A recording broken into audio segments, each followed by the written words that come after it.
Good evening, everybody. Welcome to this another session of 47th Comprehensive Course on Echocardiography. For the last two sessions, we have seen our basics of echo in the form of M mode 2D echocardiography, followed by a Doppler nuclear flow mapping. Today, we have with us none other than Dr. Nandita Chakraborthy. She is working right now in BM Birla as Associate Director of Non-Invasive Cardiology to deal with this topic of routine measurement in an echo examination. And she's going to talk on this particular issue in next about 45 minutes to 1 hour, and then we'll take up a question answer sessions. With these few words, Dr. Nandita, it's all yours, and I'm sitting along with you over here to answer any queries, anything which you'll ask me to share. So I may request Dr. Nandita to start her proceedings. Right, sir. Thank you so much. So the next, now that the basics are done of 2D echo Doppler, next we will learn how to measure and what are the routine measurements in an echo examination. So here we are not going to go in depth to the complicated this thing, but all echoes must have these routine measurements in them. So now the first question that you can ask, that we can tell you all about what we are seeing on the screen, and qualitatively we are telling you that whether everything is good, okay or not. So why do we need to measure? Now look at this way. Suppose you are looking at a person and you say, oh my God, he's tall. So you feel, I may feel he's tall. You feel, oh no, he's average. Another person comes in and says, he isn't tall enough. Okay, so all of us are having a different perception about this man's height. What can bring us to a consensus? Only if you have a standardized measurement, we can all say he is 6 feet 1 inch. And that you need not say how tall or what he's or how short he is. You can say he is 6 feet 1 inch. So we have come down from a perception to a quantitative analysis. Now, if I measure him again and again, he will still be 6 feet 1 inch. He will not go down to 5 feet. So it's a reproducible quantity. And what has happened? What have I measured him with? I have taken a tape which has been standardized against some measurements. So I have brought down his height to a standardization. Not only that, this tape has been measured against the standardization and accurately calibrated. So I am also giving accuracy and precision to this measurement. If I measure him, he is going to be 6 feet 1. If you measure him, will he become 6 feet or will he become 6 feet 5? No, he will still be 6 feet 1. So it's a universal measurement. Not only that, we can compare. Suppose I want to compare him to his, today, maybe we are talking about not about height, but about weight. Today he is weighing 80 kilograms. So I put him through a regime of exercise and diet and whatever. And tomorrow I want to measure whether he is 80 kilograms more or less. So I can have a comparison too. Also, I can compare to, say, standard protocols. Like for example, the normal weight for this a 6 feet 1 inch man is X. Now, when I take his weight and he is Y, so I know whether he falls into the normal range or he is more than the normal range or less than the normal range. So we can compare also. Fine. So these are the reasons why we need to do a measurement. We need not, qualitative assessment is good, but quantitative assessment is a must. Otherwise, we don't cut any ice. So whenever you want to measure, there are 3 questions, basic questions that you are going to ask. What are you going to measure? Next is, how are you going to measure? And when are you going to measure? The heart is a dynamic structure, and it is every cardiac cycle is a repetition of the previous or the preceding are the ongoing cardiac cycles. So you need to know exactly when you are going to measure, do your measurements. Now, what are we measuring? First of all, when we have done the basics, so we've done M mode, we've done two-dimensional echocardiography, and we know a three-dimensional echocardiography exists. So we have to decide for a particular measurement, say measurement X, we are going to measure it in M mode, or we are going to measure it in 2D, or we're going to measure it in 3D. And not only that, not only we have to decide, we also have to mention. Suppose you are going to give the left atrial size. So you must say that this left atrial size was measured when, where? That is in M mode or 2D or where? And what are the dimensions we measure? We measure when we measure in grayscale, we measure linear dimensions, we measure areas, and we measure volumes. What as we go ahead in this presentation, we will see where and how we are measuring these things. Now, when to measure? They are either in end diastolic measurements or end systolic measurements. Now, end diastolic measurements look for the Q wave on the ECG because that coincides with the end diastolic measurement. End systole, when you are look at the smallest volume or the end of T wave on ECG. So what do we have here? End diastole, Q wave, end systole, end of T wave.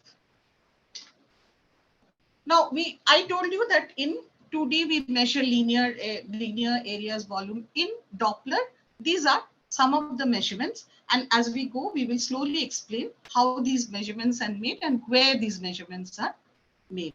Velocities, gradients, pressure half time, vena contracta area. We will explain. Before I proceed further, I want to talk about edges. Now look at these two boxes. These are actually lines which have been magnified. Okay, so this is a line which has been magnified. This is another line which has been magnified. Now, this line, I have magnified it to delineate something. This is one edge of the line, and this is another edge of the line. Remember, a line also has dimensions. It's not a single point. So this dimensions of this line is this. Now this part, the edge that is topmost or closest to your sector probe is called the leading edge because it is leading, it's going in front. So what's happening to this edge? It is going behind, so it's a trailing edge. Okay, so here you have a leading edge, here also you have a leading edge, and here you have a trailing edge. Remember, this leading edge is relevant to this line, and this leading edge is relevant to this line. So when you are measuring something, you need to know from where to where you should measure. When you are measuring an M mode, you start off at the leading edge and continue to the leading edge. When you are measuring a two-dimensional parameter, you will measure from the trailing edge to the leading edge. All right. So my next slide will tell you that M modes measurements are made from leading edge to leading edge. 2D measurements are made from trailing edge to leading edge, right? So now, what is the pitfall here? The pitfall is you may not be able to see the edges properly. That is why what you should do, you should get an optimal gain setting. And you select your images and record the dimension in end systole and end diastole. How? Let's tell you.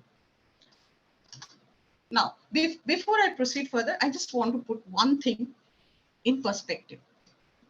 Somebody comes and asks you, why did you say my ejection fraction is mild, normal? What do you say? I felt so.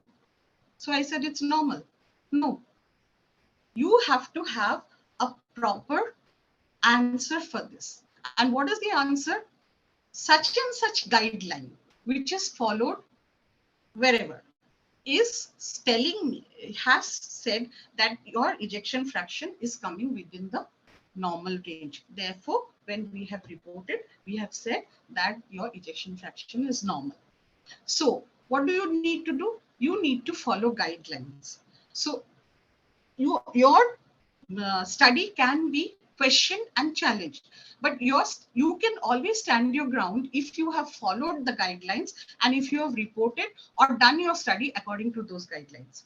So this is an IAA, Indian Academy of Echocardiography guideline, which says how you can do a complete transthoracic adult echocardiography. You can, I mean, you can go to the site, or you can later on look at these slides, and they will show you how you need to proceed from plaques to the suprasternal through the other views. Here also is the recommended grayscale and color measurements by the Indian Echocardiography, Indian Academy of Echocardiography guidelines. We have also the American Society of Echocardiography guidelines, which tell us what are the normals and where to call it mild deviation, moderate deviation, or severe deviation. As we go through, we might be speaking of something, but we are not here talking about normals or abnormals. We are just learning here how to measure.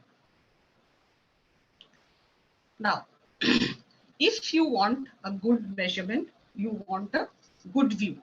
So I'm not going through this, but just keep them in your mind, because this has already been done. We generally start an adult uh, patient with this standard plaques view.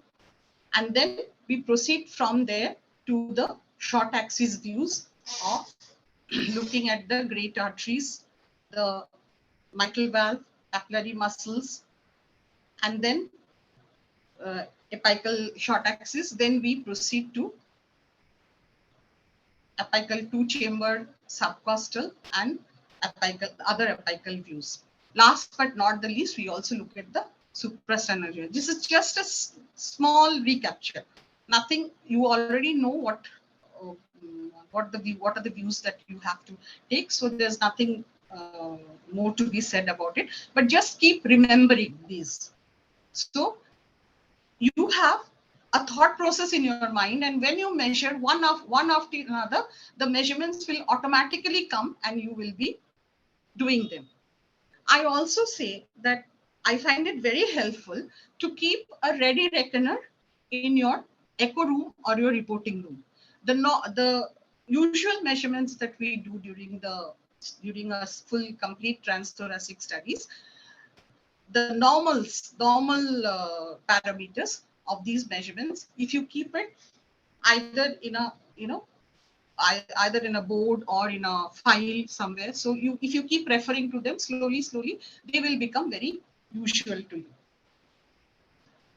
Always get a correct picture, because if you are having a lopsided picture, if you are having a foreshortened picture, if you are having a picture image which is not consistent with the recommended view, you will default in your measurement. Your measurement will become correct and reproducible only when your image is also correct and reproducible. So remember this. Unless it's a very, very technically difficult patient where you cannot get any views, or when you are having to compromise on views, you should get good views and correct views to measure from. If you do have a technically difficult patient and you cannot get the proper views, then it should be mentioned in your report. So this is the plaques view, which has been zoomed for you. And we will be working, initially when we start off, we will be working with the plaques view. So in this plaques view, there are three areas where we do M modes. Some people leave the mitral valve out, but we still prefer to do the mitral valve, but at least it gives a lot of idea about what's happening to the systolic and diastolic functions. So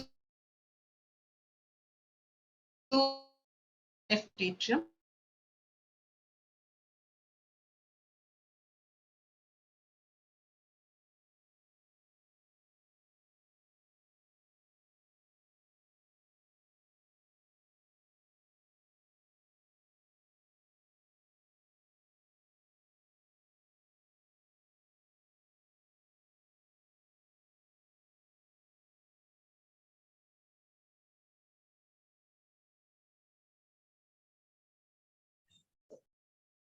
Seems a problem, some problem, sir.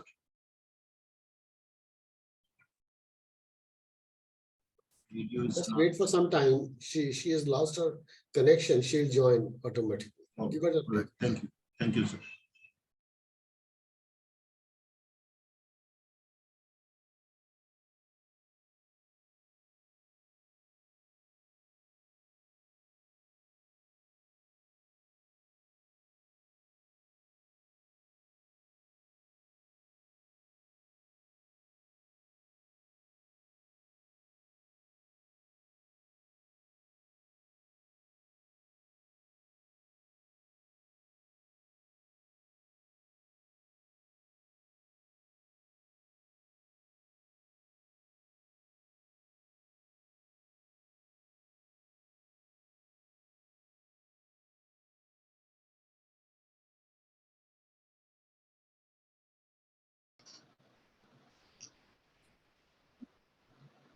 Okay.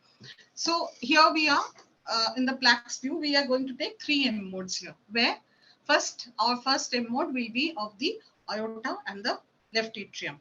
So we cut. Now, the trick of getting a good this thing is to bring the aorta and the left atrium as close as possible to the apex of this sector, and then drop the M mode. So the M mode becomes as perpendicular, and you have the maximum resolution out there. Now, the aorta and the LA, when we measure,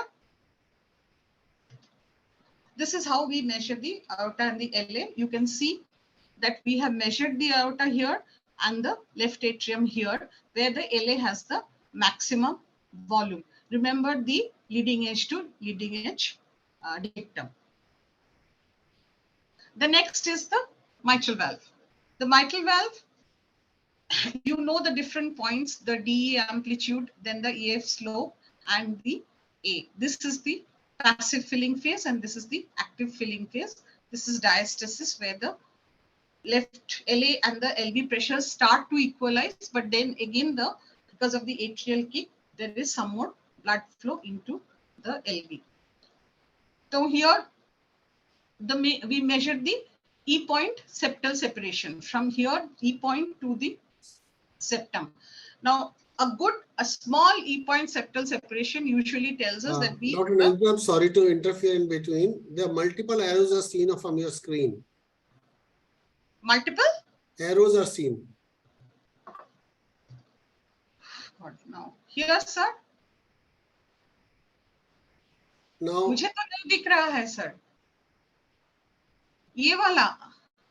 There are many arrows which are seen on your screen. Today I'm jinxed, sir. Okay.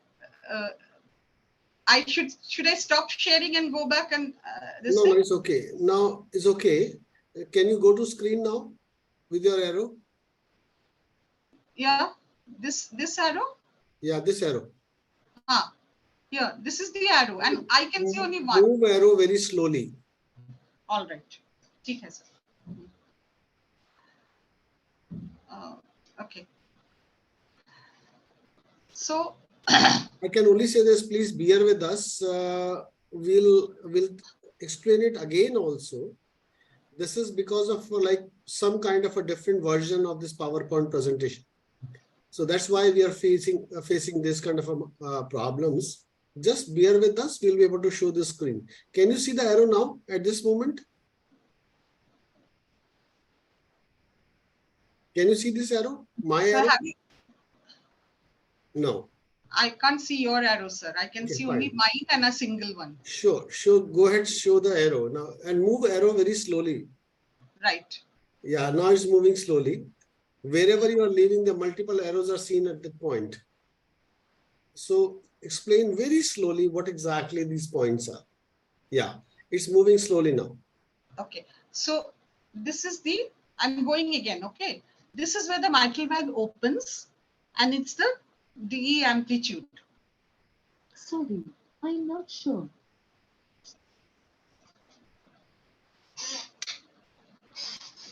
That was my Alexa. So this is the DE amplitude.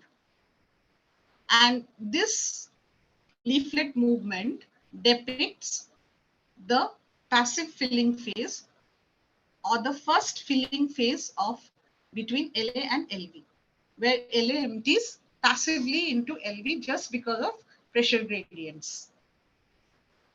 Then we come to the closure, partial closure of the mitral valve, that is the EF slope, and that is where the LA and the LV pressures almost equalize and the mitral valve starts to close down, and it's called the diastasis. Next is the atrial kick, or where the LA again contracts and there is some more filling into the left ventricle. Now, when we do this M mode has a very, very high temporal resolution. That means the timing is very slowly depicted. So you can see each and every movement in a graphic form. So here we measure this E point septal separation.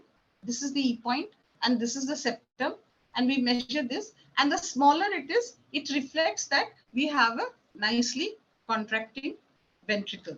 However, a high E point septal separation may not always reflect a bad ventricle. There are many reasons why we may have high septal separation. But remember to study this scrolling of the mitral valve in M mode, because it gives you a lot of information about what is happening during the cardiac cycle. Next measurement that we go to is the M mode at the left ventricle. See, we have started here with the intraventricular septum, following the leading edge to leading edge concept. Now, beyond the intraventricular septum, we have measured the left ventricular end diastolic diameter, and we have measured the left ventricular posterior wall also. See where we have measured it, just where at the point the Q wave should have been, or there is no Q wave, just starting of the R wave. And here we have taken the maximum dip. And here you see we have measured the left ventricular end diastolic diameter. See these, you can see the chart where the machine is showing you the measurements you have made. And the machine is giving you also some parameters, some derived measurements, that is IVS LV PW ratio. It's also giving you a fractional shortening. And we do not now take these M mode EFs and into account anymore, because we know that the left ventricle is not cylindrical or an ellipsoid prodate ellipse as we thought it was. So these are, though they come into the machine, but we do not take cognizance of these things. But we can, however, find out some other things from here. What are they? That is the left ventricular mass. Now you are going to tell me that I have measured the intraventricular septum, I measured the PW. Now what's so big? What's the big thing about the mass? We measure the left ventricular mass because we index it against the body surface area. And because because this age and left ventricular mass are two independent risk factors for cardiovascular morbidity and mortality. And indexed LV mass and age are the most important event predictors of cardiac risk. So this LV mass to measure and to compare and to follow up patients in having those especially having hypertension and diabetes and other diseases which cause left ventricular hypertrophy. So the quantification, how this is the formula. You do not have to remember this, because whenever you feed the LVI, DD and IVS and PW into the machine automatically gives you the left ventricular mass. And if you have the body surface area, you can index it and record. There is something else that we should know about at this point, because we need to give, when you look at hypertrophy, you need to tell what kind of hypertrophy you're looking at. So this is relative wall thickness. Relative wall thickness can be septal plus the PW, the thickness of that, divided by left ventricular internal diameter in diastole. And these are the normal values. You can also take the PW into 2 because septal thickness is sometimes influenced by the right ventricular thickness also. And the relative thickness can be, wall thickness can be measured. Now, how do we use it? We use it to talk about the types of left ventricular hypertrophy. If the relative wall thickness is normal and the left ventricular mass is normal, it's a normal ventricle. Now, if the relative wall thickness is increased and the left ventricular mass index is also increased, then we have what is known as concentric hypertrophy. Now, if you have an increased relative wall thickness and a normal LV mass index, then it's called a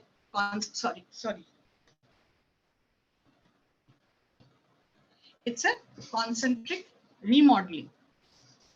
And if you have a normal relative wall thickness, but the left ventricular mass is increased, then you are talking about eccentric hypertrophy. And you need to know what kind of hypertrophy you are dealing with, because prognostically this will matter to the patient. Next, we are coming to now areas and volumes. So the first thing that we will concentrate on is the left ventricular volume. Now, what today we universally use the formula and the method is called the modified Simpson's method. In this method, what the machine does, what we need to measure is basically we need to find the area of the left ventricle. Now, you can start in one of the annuli and then trace the endocardium throughout and then drop it and close the area. Remember that papillary muscles are not to be included, and any trabeculations, if they come on the way, they are also not to be included. Once you have measured this, you will measure the apex to base length. Similarly, this should be done in end diastole and in end systole in the apical fourth chamber. The other two measurements will be taken in the apical 2 chamber. Same way in the end diastole and in the end systolic frames. When you have taken these 4 measurements, your machine will give you the ejection fraction in a modified Simpson's formula. What the machine does, that it divides up the entire volume into small diskettes. So each diskette becomes a volume, and then the summation of these volumes are taken as the entire volume of the left ventricle. But you have nothing to contribute there. All you need to do is take a very good measurement, very good image showing the endocardial borders, trace the endocardial borders correctly, and then feed it into the machine. The rest of it will be done, and your ejection fraction is computed. Now, what are the parameters of LV function? Your fractional shortening, ejection fraction, stroke volume, cardiac output, and MPI, which we are going to talk about later. So we have talked about ejection fraction. Stroke volume is just the end systolic volume deducted from the end diastolic volume. When you multiply it with the heart rate, you will get a cardiac output. Stroke volumes can be measured in various forms. You can measure it in grayscale, or you can measure it with Doppler also. Now, this is a single point measurement, but very effective and sometimes very informative also. This is called the MAPSE, mitral annular plane systolic expression. you can see, look carefully, here is an apical 4-chamber view. And the M mode cursor has gone through the annulus of the lateral annulus. And when the M mode has gone through the lateral annulus, what you see here is the movement of the lateral annulus through the cardiac cycle. We measure the movement from the base to the apex, from the nadi to the zenith. So this distance, the distance that the mitral annulus has traveled during this particular cardiac cycle is the MAPSE. What does MAPSE tell us? Now, this is the average value of MAPSE in a normal patient. Now, when we have lessening of MAPSE, what is actually it's telling us? Now, in each cycle, the annulus rises up, to assist in the ventricular contraction. Now, if you have a healthy heart, then the excursion of the annulus is good, and it will tell you that you're dealing with a normal healthy heart. But the moment this ventricle fails, the moment the ejection fraction comes down, the mitral plane annular systolic excursion will come down. And if it is less than 10, then it indicates that you are dealing with just a borderline ejection fraction, and less than 8 and less than 7 indicates severely impaired left ventricular ejection fraction. So you're actually, if it goes down below 7 millimeters, you're probably dealing with a very severely injured left ventricle, and your ejection fraction is probably in the range of 30-35. It's 30-35. Next, we come to the left atrium. Left atrial volume, when do you measure? You will measure the left atrium when it's absolutely full. That is just before the mitral valve opens and diastole begins. So the last frame where before the opening of the mitral valve is the frame that you will be taking. What do we need to measure? One area in an apical 4-chamber view. 2, the length from the roof of the ventricle, roof of the left atrium to the mitral annulus in an apical 4-chamber view. Here also, we need to get an apical 4-chamber view and an apical 2-chamber view. 2-chamber, we measure the area and the same, the length. Your machine will automatically select the lesser of the 2 lengths and use it to give you the left atrial volume through this formula. Okay, you do not have to calculate anything. So this is the left atrial volume, and it's a very important measurement because it is one of the very strong parameters that tell us about the diastolic function of the heart. If left atrium has started to dilate, then we are dealing with probably irreversible or very severe diastolic dysfunction. Now, going over to the right side of the heart. Right side again, when normally we are dealing with normal hearts or mildly impaired functions, TAPSE is a very good parameter that we can use. Remember, right heart ventricle is a very difficult structure to image and measure because of its shape. It kind of wraps around. So it's not like the left ventricle. You put the apical 4-chamber view and there you have a nice and beautiful left ventricle and a left atrium. Right heart is not like that. So TAPSE is one of the parameters that we use very frequently, and it's a very reproducible parameter. What do you do here? Just like we had measured MAPSE through the lateral annulus, here you put the M mode cursor through the tricuspid annulus and you put a M mode scroll. Once you are scrolling, you can see how the tricuspid annulus moves. Similarly, you need to measure from the base to the apex. And this distance this distance that has been traversed by the tricuspid annulus tells us whether the right ventricle is functioning properly or not. So here is a ataxia of less than 17 millimeters. We say that the right ventricle is having dysfunctional, and we start to measure other parameters as well. So it's an important thing, because right ventricle, if you do not have the assistance of the right ventricle, then your left ventricular, people who already have left ventricular heart failure and all, they have a worse prognostic, worse prognosis. So what are the other RV measurements we can do? Now, usually we try to get an RV focused view or an apical fourth chamber where the RV is very well delineated. So what are we going to measure? We are going to measure the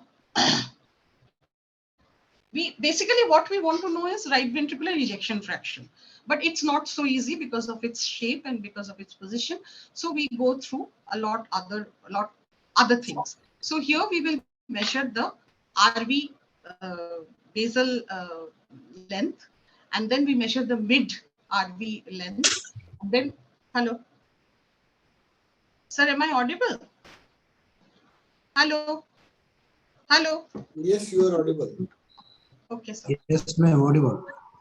And the base to apex of the right ventricle.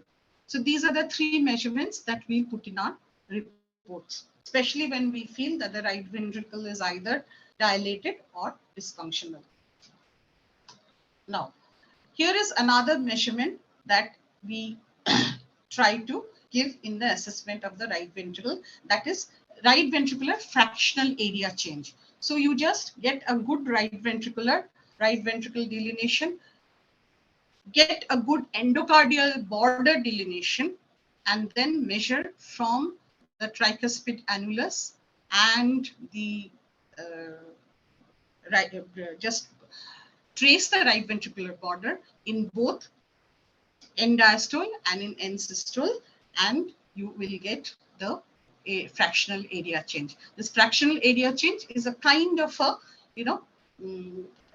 substitute for the right ventricular, not a substitute really, but gives you an idea of the right ventricular ejection fraction. The best right ventricular ejection fraction can only be got in a three-dimensional echocardiography. So here we have the right atrial volume. So right atrial, there are two ways you can measure the right atrial volume. One is you can just measure the minor axis and the major axis of the right atrium. You have to get a full right atrium, omit the space below the tricuspid valve, and from the annulus drop a line to the roof of the right atrium, and in the mid point of the right atrium draw another line. And these are the two axes which we've measured, and the machine can calculate the volume of the right atrium. The best way would, however, be to delineate the wall of the right atrium and trace the wall correctly, and take the major axis here so that the volume is calculated from these parameters. So right atrial volume is also becoming an important parameter in our day-to-day practice, because we are meeting more patients with heart failure, pulmonary arterial hypertension, and right atrial volumes, right atrial contraction, even right atrial strain, which you will come to know about later, is becoming an important thing. So do not neglect the right atrium. Now, is the right ventricular hypertrophy? There are two ways you can measure. We can measure it in the parasternal long axis, where you are looking at the RV free wall, and you can measure it there. Or I think the subcostal is a much better this thing. If you can get a good subcostal view, the RV wall is completely visible here, and if you somewhere just a little above the tricuspid valve annulus, if you take an area where you can measure at end diastole, you can measure the right ventricular wall thickness, and that usually gives you a very good measurement, very reproducible measurement, and is usually correct.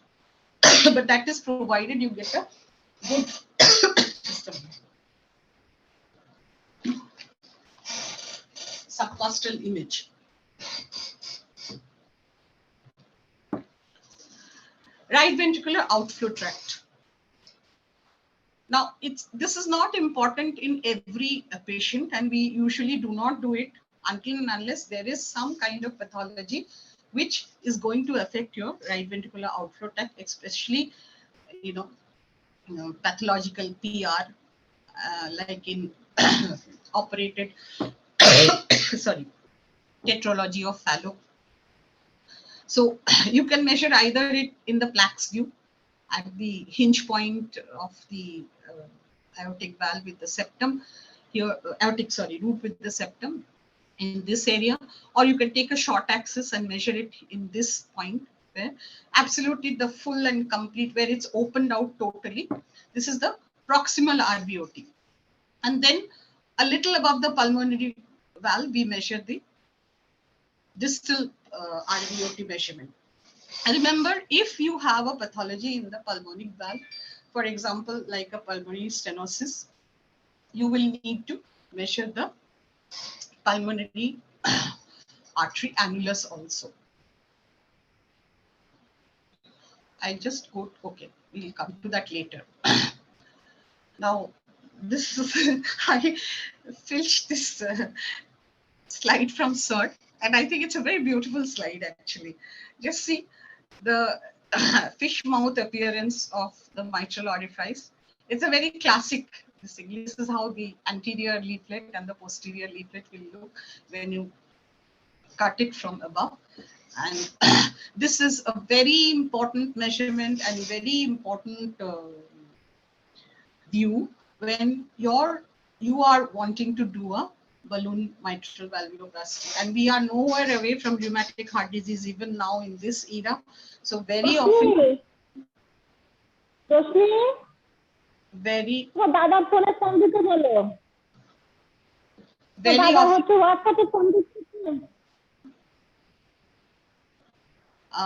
hello. Very often you will come across mitral stenosis who are, whose valves are suitable for balloon mitral valvuloplasty, and this you need to assess the area very carefully. Look at the calcium, look at the orifice, and the annuli. I mean, just 1 minute. Look at the orifice and look at the leaflets, the leaflet thickening, and the orifice area. So also you need to, as Sir has written, you assess the commissural fusion and calcification. So the very important view, and to get the exact mitral valve orifice also is a very difficult situation, because you will keep cutting across chordae which are fused and which also look like the mitral orifice. Next, here we come to some 2D measurements of the aorta. This is a very important measurement if your patient is going for a aortic valve or a aortic valve and aortic root surgery. This must be done very accurately. So there are three. When we have this view, now you can get this view either from the classical left parasternal, or if you are finding it difficult, turn the patient to the right and try and get this view, because this view is a must when you are reporting or sending a patient for aortic surgery. This is the first measurement that has been taken is that of the annulus. This is the annulus. This measurement helps your surgeon to choose his valve. So very carefully, you will have to open it up to mid-systole, and you will have to measure from the hinge point of the valve, where the valve is inserted onto the annulus, from this point to this point. So that is the annular measurement. The A is the annular measurement. Now we have come to B, and B is the aortic root where you're measuring the aortic root, how far it has dilated, because many patients having aortic valve diseases have associated aortopathy. So it is needful, it's necessary that you measure the aorta also very carefully for surgical decisions. So this is B and this is the aortic root, and you see you have measured it from now, as we had talked about, you measured it from the trailing edge to the leading edge, because this is a two-dimensional measurement. The third measurement is the STJ. They have measured it. See, here is where the uh, mm, tubular aorta has joined the aortic root, and sometimes, many times, patients with aortopathy or aortic dilatation to some other this reason, the STJ is effaced and you really can't see where the STJ is. So these are the measurements. Here, sometimes if you can open up the ascending aorta also, you can take the ascending aorta measurement, or you can try another view. You can try this view. This is a suprasternal view, and this shows the ascending aorta, the arch, and the descending thoracic aorta. See, this is here some measurements are given for your reference. I'm not going into the measurements, but I'm just telling you how to measure. Once you've measured the ascending aorta, mostly, if you try this thing, you'll have to make a view that is not classical. You have to get the ascending aorta into the uh, image, so the view will not be classical. And then you can see the arch, you can see the arch vessels and the descending thoracic aorta. This is a great view for looking at coarctation or for looking at aortic flow in the arch, especially in when you cannot decide whether you have a severe aortic regurgitation or not. This is a great view to look at, aortic flow, which to see the reversal of color flow in this part of the descending thoracic aorta.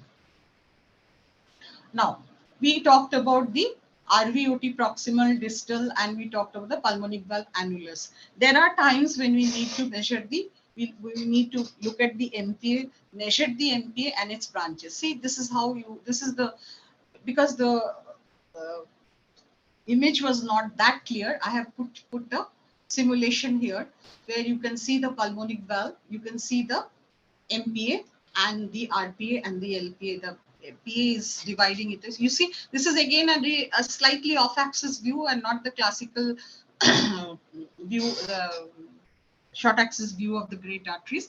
So you need to push the aorta and the LA a little out so that the PA opens out and your RPA and MP are also visible. These are very important views when you want to assess the RPA, LPA, especially if you are suspecting a thromboembolism. Sometimes you can see some thrombi here. However, that's not part of the measurement. The measurement comes when you are having a pathology like, say, tetralogy of Fowler or pulmonary stenosis, isolated pulmonary stenosis. You need to know the size of the MPA and its branches. Here we go to the subcostal view. This is probably the last of the grayscale measurements. And here I already talked about the right ventricular wall. Now we are looking at the IVC. And the IVC is important when you're looking at pulmonary arterial hypertension and you want to know what is the right atrial pressure, and you want to know the status of IVC. You want to know how wide it is and whether it is collapsing or not, and if it is collapsing, how much it is collapsing. So in how to measure that, here is you measure the widest part and you measure the narrowest part, and you see what percentage of this measurement is of this measurement. So you can find out the percentage of collapse, and that will give you an idea what the right atrial pressure. The normal is usually 50%. So this is a very important view, and there's a very important measurement, especially if you're looking when in the critical air units, you want to look at the volume status of the patient. So you're not able to assess. So IVC delineation and IVC measurements and IVC collapsibility index are very important in those areas. Now, Having talked about the grayscale measurements, we'll come on to the Doppler. Now, these are the common Doppler things that we measure. We measure in color Doppler. Or rather, we do not do so many measurements, but we look at color Doppler, pulse wave Dopplers, continuous wave Dopplers, tissue Dopplers. So, you know the difference between pulse wave and a continuous wave Doppler. In a pulse wave, usually we use when we have smaller, because the Nyquist limit will prevent us from measuring high velocities and high variance. So we use continuous wave Dopplers when we are talking about high velocities, and pulse wave when we are talking about low and focused velocities. I mean, we are talking about usually normal valves and such. Tissue Doppler, again, we'll come to where we use and where we measure. So here is about continuous wave Doppler. It's how continuous wave Doppler is. This has been already talked about, so we'll just skip this. And this is about the pulse wave Doppler. So remember to stick to the accurate sample volumes and gate, because otherwise you might be hitting flows which you do not intend to hit. So you will be, your precision will not be so good. Now, what do we measure in Doppler? We measure velocities. We measure velocity time integrals. We measure pressure half time and time, like acceleration time, deceleration time, etc. Ejection time. So these are derived calculation. From velocity, we get a gradients. We can measure orifice areas from VTI, stroke volume, cardiac output. As I said, we talked about measuring stroke volumes from left ventricular volumes. Now we can measure stroke volumes from Doppler outputs. This is the simplest of Doppler's, this thing, mitral valve, because you always, whenever apical fourth chamber you're looking at, you get a very good apical fourth chamber usually, and the mitral Doppler is the easiest to delineate. No difficulties about it. So this is a normal mitral flow where you have a high E wave and a little lower than that, the A wave. This is where this is the passive filling and this is the active atrial contraction filling. You will be measuring, when you measure, what we do is we simply put a cursor here. We hit the velocity button and we put a cursor here. And the machine will measure the velocity and calculate the gradients for us according to the 4V square formula. So mitral and tricuspid flows both look similar. This is the mitral flow. Tricuspid flow also will look similar, and they have to be measured in normal hearts. They have to be measured in the same way. Now, this is an abnormal mitral flow.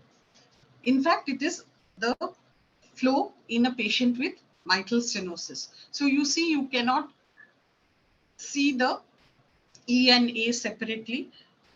It's more or less approaching a plateau.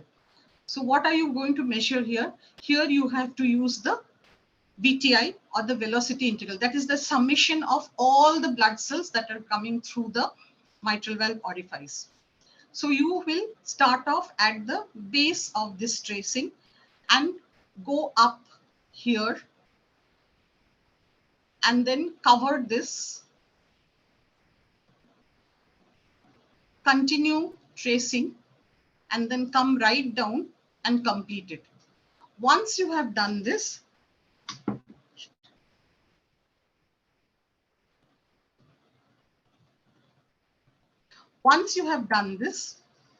the machine itself gives you certain parameters. It will measure the maximum velocity, which is this. It will give, from the maximum velocity, it will derive the maximum pressure gradient, which is this. Because you have traced this, it will measure the mean velocity and it will give you the mean pressure gradient. It will give you the mitral valve, VTI, and it will give you the pressure half time and the area by pressure half time. So all in one go.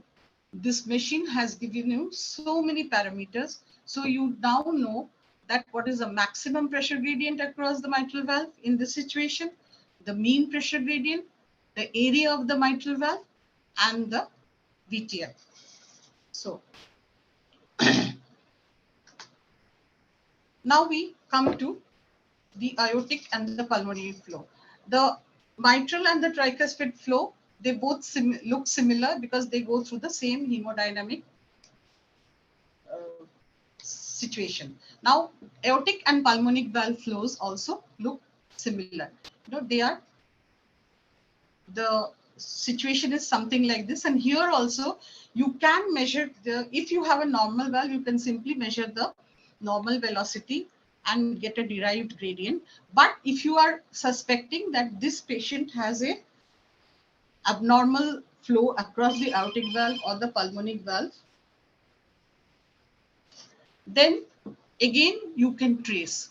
So this trace again will begin where the beginning of your Doppler, your Doppler flow, and you keep on tracing this, the outer border.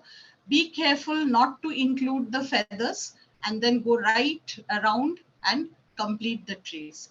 Again, in when you are doing this measurement, the machine itself gives you the V max, the V mean, the maximum pressure gradient, the mean pressure gradient, the velocity time integral, and it will because it will derive certain parameters from here, which we will come to a little later. Okay, so here I have taken another patient of a aortic stenosis. Now, if you same, I just want to repeat that you measure the start off from here. Now we are talking only about abnormal valves here, where we want mean gradients and we want area and all, and go right round the envelope, omitting feathers and other noise, and go right up there. Once you do this, again, the machine will give you the maximum velocities and pressure gradient. And if you give the LVOT, if you take a pulse wave Doppler through the LVOT, and you will get this is what you will be, this is the next step that you need to do. Take a apical 5 chamber and put your pulse wave in LV outflow tract and measure the LVOT VTI from here, and then feed the machine with the LVOT diameter from here. So once you are giving these two parameters to the machine, immediately the machine gives you the stroke volume. Now, if you feed in the heart rate, the machine will give you the cardiac output.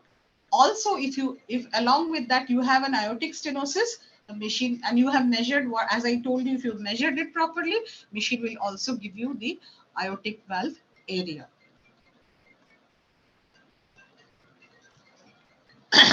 Okay.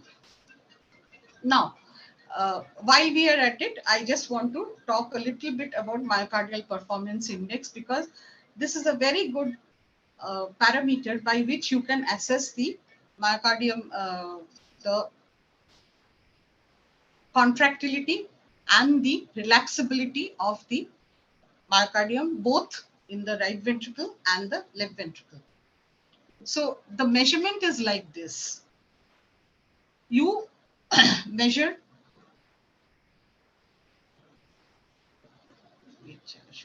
let me take this slide, then it's better. This is a mitral valve flow, and this is the aortic valve flow. Now, once the mitral valve closes, before the opening of the aortic valve, what the ventricle is doing, it is still contracting. All 4 valves are closed, but the ventricles are contracting and their pressures are rising till it comes to the level where the aortic valve will open and ejection will begin. So this is the isovolumetric contraction time. Similarly, once ejection is over, the ventricles start relaxing.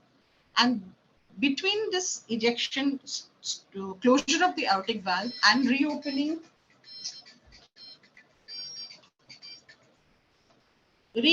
of the aortic valve, reopening of the mitral valve, sorry, this is the isovolumetric relaxation time. Now, MPI is a function of these three parameters. ICT is added to IRT and divided by ejection time. And the values are an indication whether the ventricle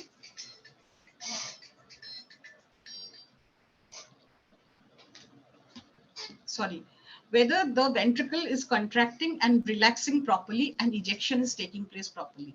The higher the tie index or MPI, you can say the more non-performing the ventricle is. I'm just introducing this.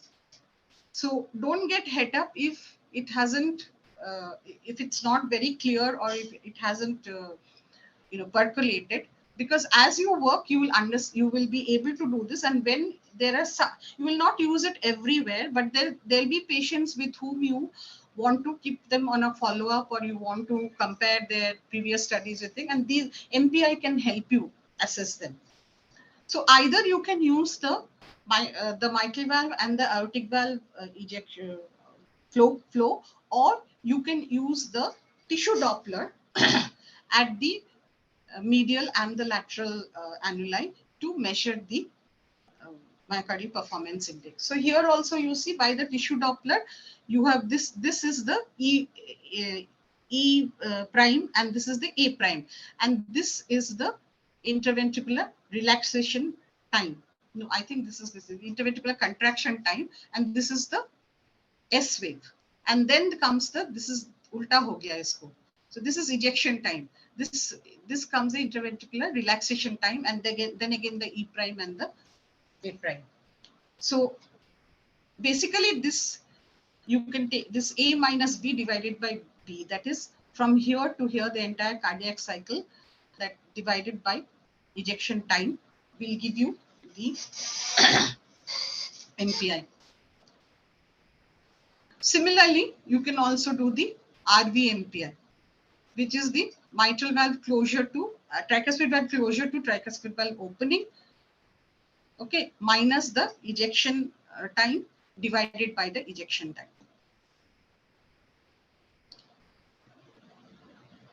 Now, this RV inflow view is a very good view to take for measuring tricuspid valve, the tricuspid valve regurgitation.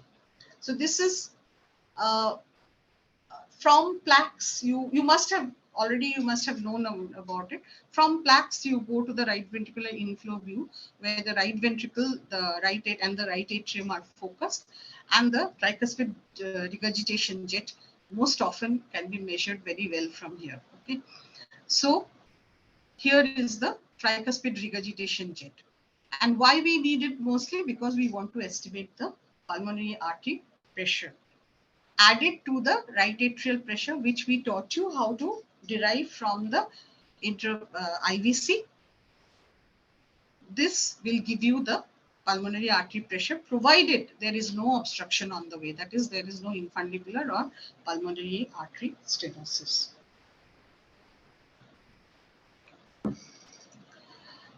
Now, here we are showing you, here, this is again another picture of a tricuspid regurgitation. This is the this is how you measure the tricuspid regurgitation, just by one velocity, and you will get the pressures.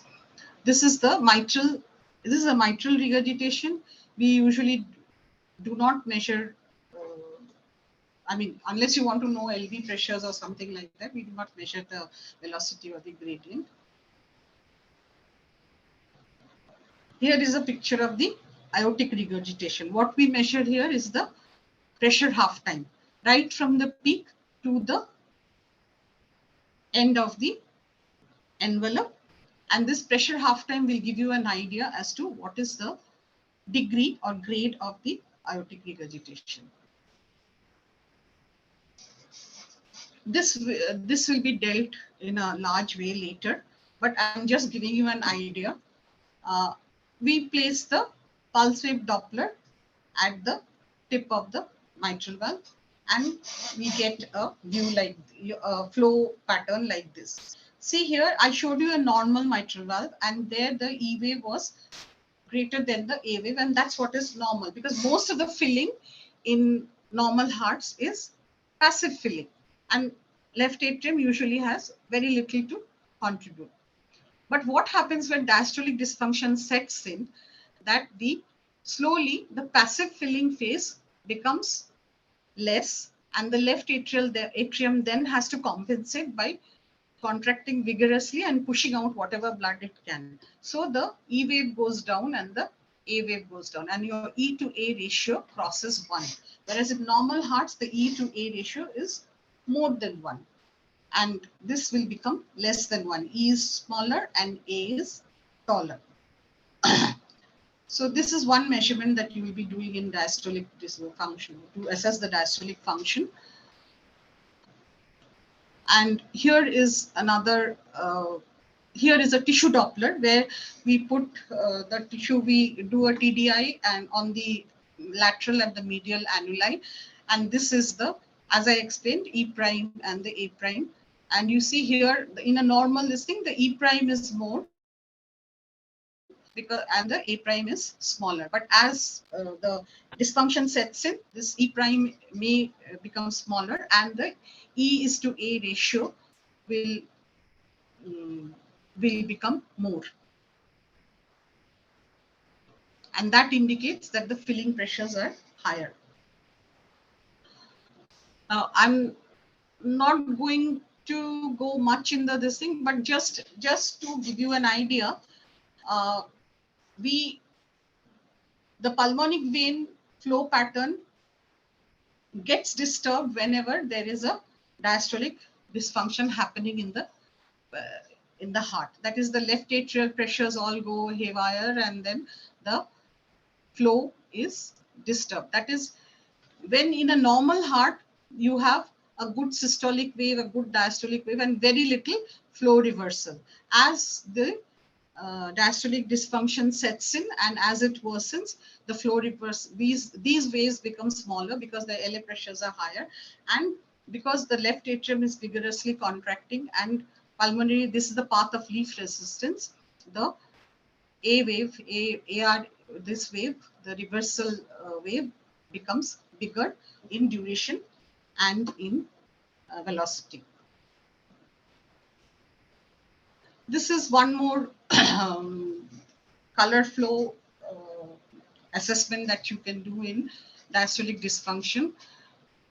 We take an M mode of the mitral valve, and we measure from the tip of the mitral valve up to about 4 centimeters into the cavity, and the slope will give us an idea as to how much the how dysfunctional the heart is regarding diastole. Now, this is a parts of a regurgitant jet. Now, we are not going to analyze much, except we are going to talk about this vena contracta and the jet area. Now, the idea of flow convergence is whenever we have all clean drains in our lives, clogged drains. You see, when we open the clog, I think we can skip it. Yeah. Okay, vena contracta. Yes, fine. Okay. Color Doppler. In color Doppler, we will this is a jet from an aortic valve going during diastole, and vena contracta is the smallest part of and the narrowest part of that jet, which we measure in both.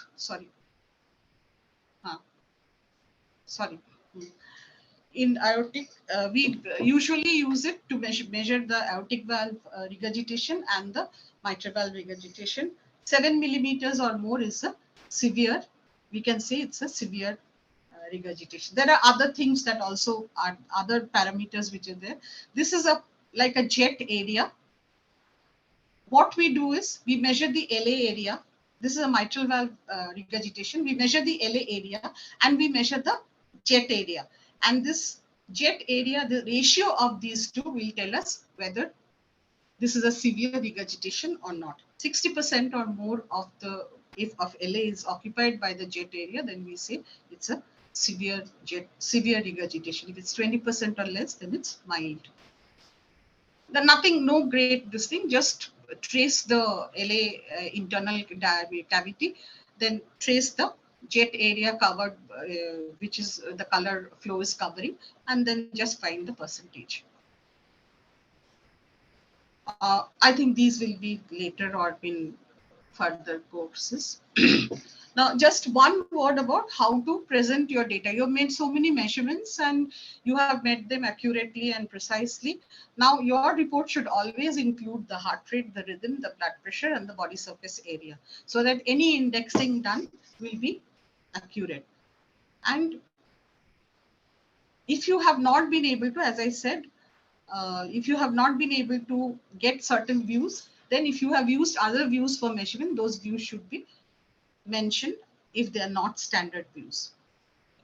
You must streamline the data. When you are talking, when you are reporting, the person who looks at the report should know what exactly you were thinking and how exactly you were doing your echo and data mining during that time. So the data, you can present it chamber wise or by each mode, whatever, but there should be a consistency and logical this thing. Then we come to the next part of the thing. So that's that much for measurements. We'll come to the coronary distribution. This is a very, I think part of it was already dealt with in previous lectures. So I'll just quickly go through this. Now, we can talk about the 17 segment model, or we can talk about the 16 segment model here. 17 segment model, that you are talking about an apical cap. If you are talking of 17 segments. If you are talking of 16 segments, then that the apical cap is not mentioned. So I think we are clear here as to the segments. Do I need to repeat? Apical fourth chamber. In apical fourth chamber, you will be seeing the septum, part of the septum, and you will be seeing the lateral wall. In an apical two chamber view, you will see the inferior wall and you will be seeing the anterior wall. So if you go through serial short axis, here you have got 6 segments. Here you've got again 6 segments. This is at the level of mitral valve. This is at the level of papillary muscles, and this is the apical level. So you've got 6 segments here, 6 segments here, and 4 segments here. The best way to remember when your right ventricle is here. So anything, the right ventricle is maximally supplied by RCA. So the contiguous segments will also be supplied by the RCA. So anteroseptal, anterior, mostly they'll be supplied by LAD, and therefore these segments are usually supplied either by LAD or by circumflex. Completely by LAD or by circumflex and LAD. So they merge into each other. LAD here, circumflex here, and RCA here. So that is the best way to remember your coronary artery distribution. So here again, I have taken a picture which is colored for your convenience. So here we see the apical fourth chamber. This is the basal, this is mid, and the apical lateral wall. So mostly it is supplied by LAD or circumflex. Circumflex, it's mostly supplied by, sometimes LAD also can supply. And when you come to the apex here, it is usually supplied by LAD. And here, what in apical fourth chamber, what you see, you might be seeing a little of the inferoseptum. So your RCA will be supplying this part, and this part may be supplied by RCA or by LAD. So we're not talking about RV here. So here is the apical two chamber. So this is the anterior wall, mostly always supplied by LAD, and you can see part of the ventricular. This is the inferior wall. And the inferior wall will be supplied here by RCA, and near the apex it can be supplied either by RCA or by LED. And this is the long axis view. This is the infralateral wall, so, or the posterior wall as it was called, and this will be supplied by RCA or circumflex, and LED supplies these segments, which is part of the septum and the apex. So here again you have a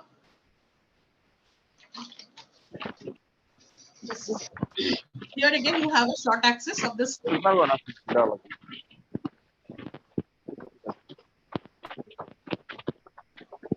So this is basal, and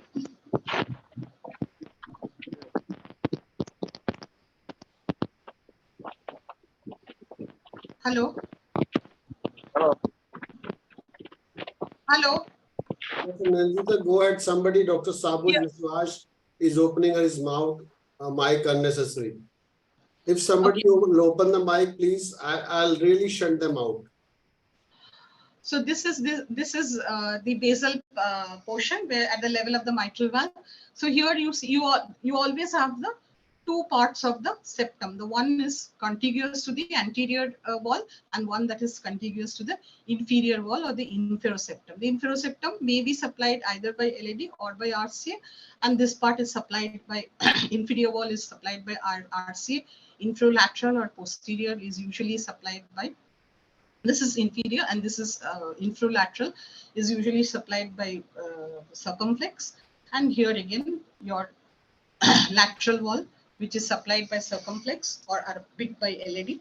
The same pattern is repeated here also, whereas the inferoseptum may be the mid inferoseptum or the mid septum at the mid cavity level may sometimes be supplied also by LED. And as you go to the apex, most of it is LED with a little bit of lateral wall here, which is again supplied. It may be supplied by LED or circumflex, and here it is supplied by RCA or LED.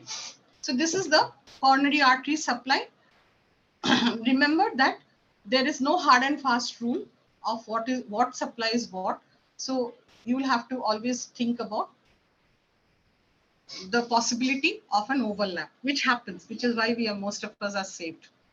Here again, the same picture has been repeated. So I think by now it's very clear, and so we need not go into it again. But when you are looking at wall motion, always take all the three apical views and all the three axis. Short axis views, so that you know exactly which segments are affected, and thereby you will know exactly which artery at what level is affected. So this is a little bit about the RV supply.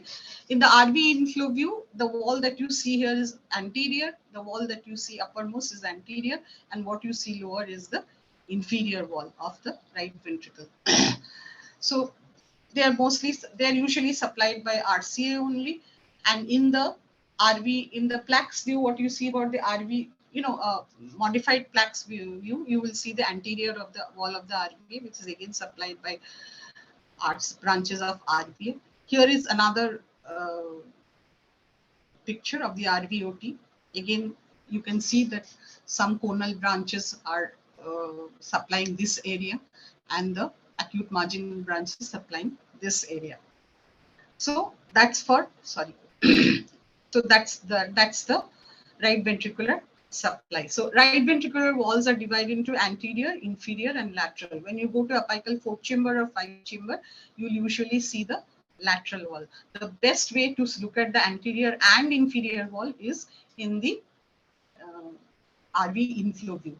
And if you want to look at serial short axis, will also give you, these views will also give you, this is the inferior wall, anterior wall, and this is the lateral wall. So it will give you all the RV things. So if you are looking at an RV infarct or segmental RV dysfunction, then you can go through all the views and find out that which particular segment of right ventricle is affected. This is a favorite image of mine, which actually shows LED, going right up there. It was a little I don't remember where from I got it. Anyway, so sir, I think I have shared all I could about measurements and coronary artery anatomy. Thank you for bearing with me, and I now hand it over to sir again. Thank you, Nandita. Perfect. Only little lacuna was there, like you were showing multiple arrows Arrow. in your screen, and this is your possible PowerPoint presentation, which is in PDF format. Okay. So that's possibly could have been the reason for showing multiple uh, things. Anyway, let's we stop sharing your screen, please, for us. Perfect. So I'll ask one by one. Dr. Ajay, go ahead and ask your question first. And rest be assured, we'll be able to deal you completely with your topics as many time as possible, because this is basics. And whenever you're taking a topic in a specific sections, like suppose coronary artery supply in coronary or LV function evaluation, we'll be taking up this topic again and again in various specific topics. All right, Dr. Ajay, please go ahead. What you want to ask?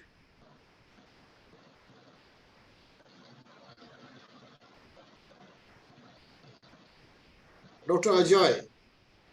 Unmute. He's already unmuted. Audible? Yeah, go ahead, Ajay. Yeah, my question is, ma'am, when you talk about the TAPC and MAPC, how to measure it? It is in the vertical way or in in oblique way? You are measuring it from apical fourth chamber. So apical fourth chamber, the apex is in mid segment, correct? Where the sector meets, the apex of the sector, the apex, your LV and RV apex are there. So if you have to go through the annulus, then definitely your M-mode cursor has to come to the left or to the right. Yeah, ma'am. So you have to you get a good apical chamber, fit it into your sector, and then turn your M-mode cursor to cross the lateral annulus on this side when you're measuring MAPSE, and the tricuspid valve annulus of the right ventricle when you're measuring TAPSE. We should measure it in vertically, isn't it, ma'am? You cannot measure it exactly vertically, because you can bring bring an off-axis view and get the get the TAPSE in a vertical to the cursor, but it's difficult. You can do that. It's not that you cannot do that. Ma'am, he's asking, I think, regarding the once you have achieved the Doppler view. No, TAPSE once you have achieved what you say, the graph. Okay. You just see in your machine there will be a TAPSE and MAPSE. If there isn't, choose slope. Okay, understood.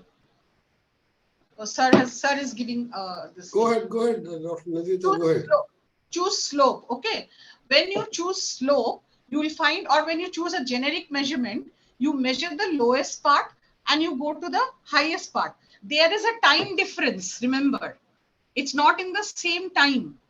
When the absolute nadir occurs or the lowest point occurs, that's a certain time. And after time X, the peak occurs. Okay, so put your first cursor at the nadir or at the base, okay, lowest point, and then put your second cursor at the peak. So there you will be getting the distance. Okay, because of the time difference, you have to have an oblique thing. If it was just moving upwards vertically, then it would become vertical, but it is not moving upwards vertically. There is a time lag. So because of the time lag, it will be oblique. It will be one cursor. Can you share your slide, Dr. Nandita? That will be a better answer for explaining them. I try to look at my slides. I couldn't find the TAPSE and MAPSE.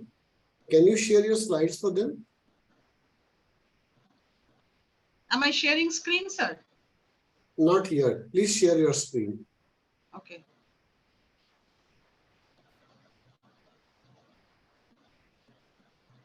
I'm trying to look in my computer. Where is my TAPSE and MAPSE? Meanwhile, please share your screen.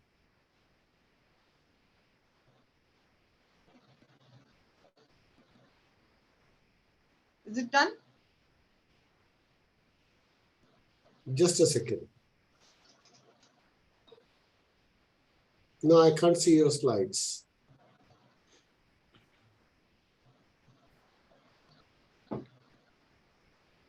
Wait, sir.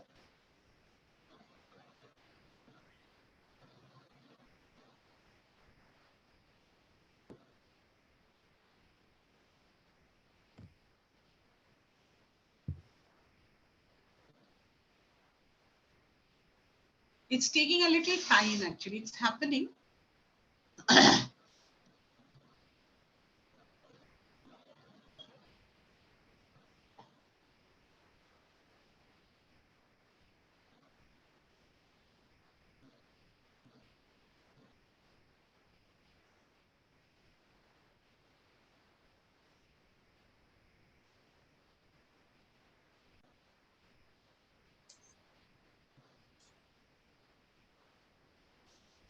It's very surprising, like we do not have the slide of TAPSE and MAPSE. We talk of so many times all these things. I think I've got it now. You got it, sir? Okay. Yeah, I've got it. Just a second.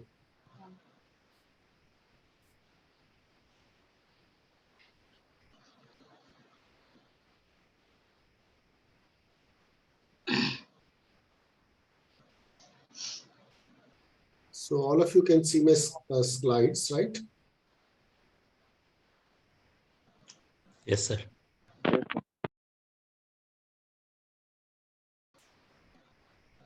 So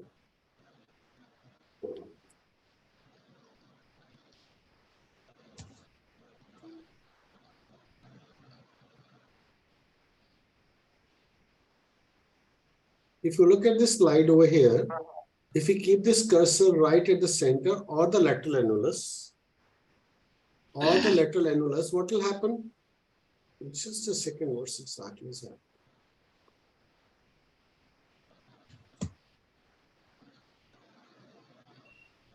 Give me a second.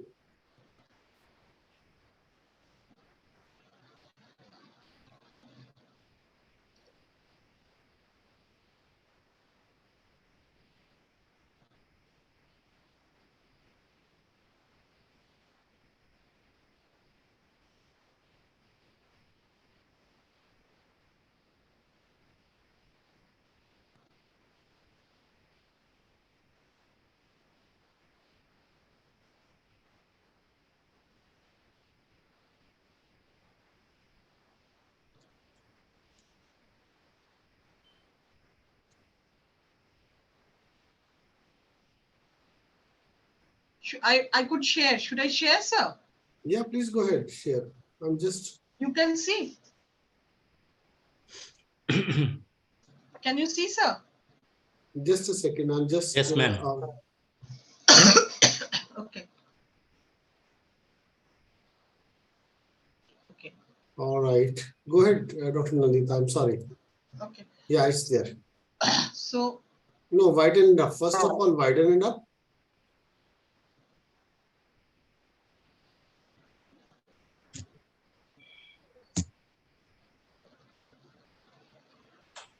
yeah. Full screen, Nandita. Yeah, just hold now. Just hold on. Hold on. Don't move your cursor. Because as soon as you start moving your cursor, multiple cursors will start appearing. Look, everywhere there are cursors now. Take your cursor to the left-hand side or right-hand side, wherever it is. Now, everybody look at this slide. Let's look at the first curve from left-hand side. Look at the left-hand side of your first curve. You can see a peak which is going from bottom to top, correct? Every one of you can see that? Yes. Right. Yes, we can see. So measure from bottom to top, that's what the MAPSE is. Bottom to top. Yes. Correct. Just hold on now. Dr. Nandita, please share, stop sharing your slides. Stop sharing. Yeah. Okay. Stop, sir. Yeah, thank you. I'll share my slides now. I did a zoomed up one. Now look the same thing.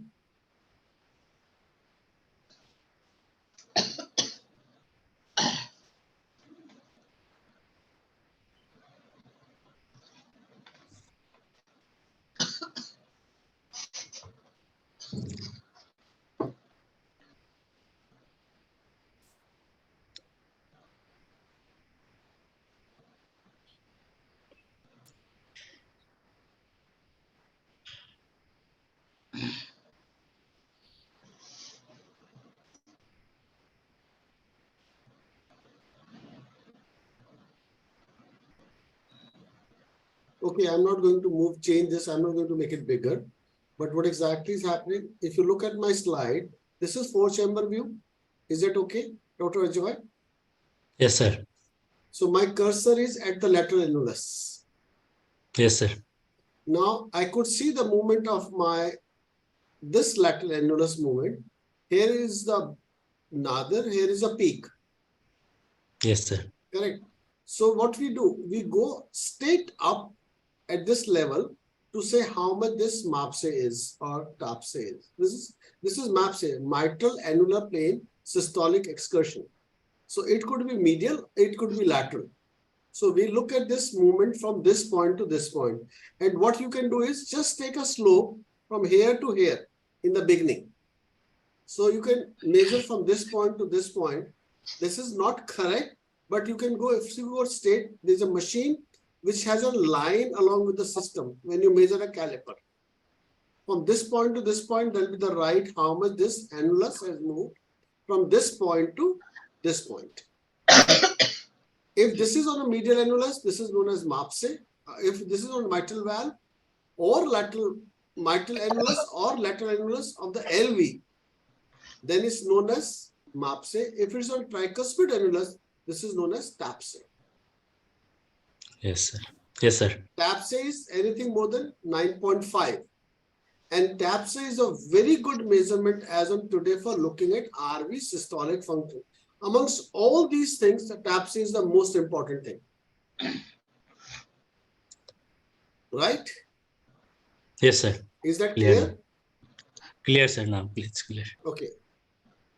Thank So you, I'll sir. stop sharing over here again. Dr. Ahmed, your next question. Ma'am, could you please repeat the ages part? Ages. Dr. How Nandita to is measure? looking for a leading edge to trailing edge. Yeah. Yes. So show your first slide.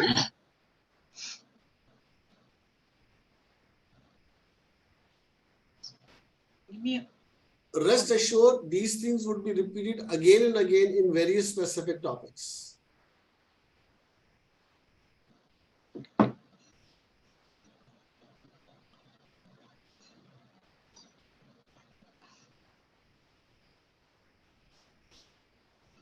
Give me a minute, sir.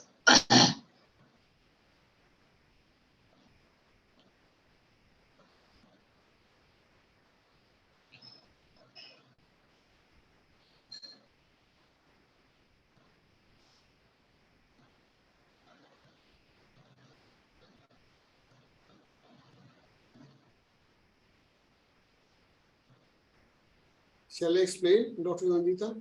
Sir, has this been shared? Already shared. No, are you seeing my screen? Not yet. It's telling me to that it's sharing your screen. Stop. Not sharing? No, go ahead and share your screen.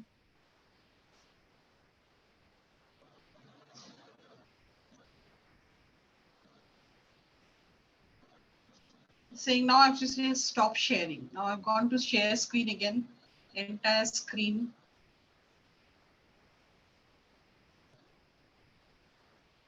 You are right, sir. There's something about the version. Okay, I'll do that. Just give me a second. I'll show my presentation and then I'll explain them what is. Okay, now look at this slide which I'm depicting over here. Correct? Every one of you can see the slide? Yes, Dr. Yes, Ahmed. Yes, we can sir. see. Yes, sir, I can see. So, Dr. Ahmed, what she's trying to tell you is every image or every line or every section has got certain definite width. The part of the width which is closer to transducer is known as the leading edge. The part of the width which is away from a transducer is known as trailing edge.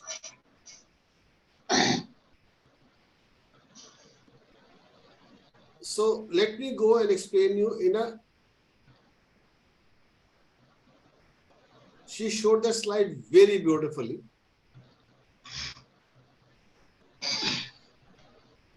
Okay, now I can show you. Now look at this width over here.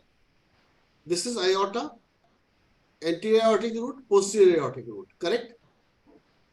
Yes, This sir. is M mode through aorta, anterior aortic root, posterior aortic root. So anterior aortic root has got a width.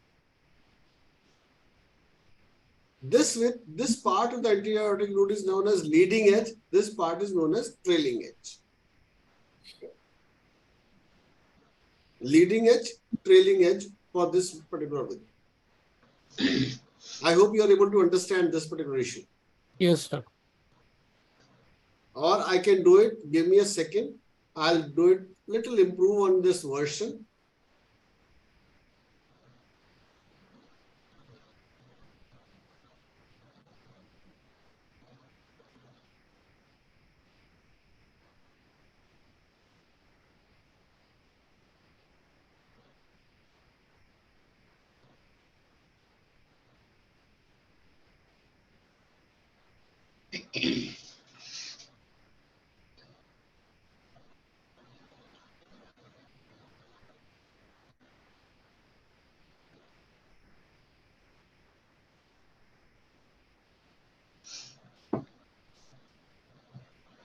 Now it's better. I made it a little bigger, as big as possible.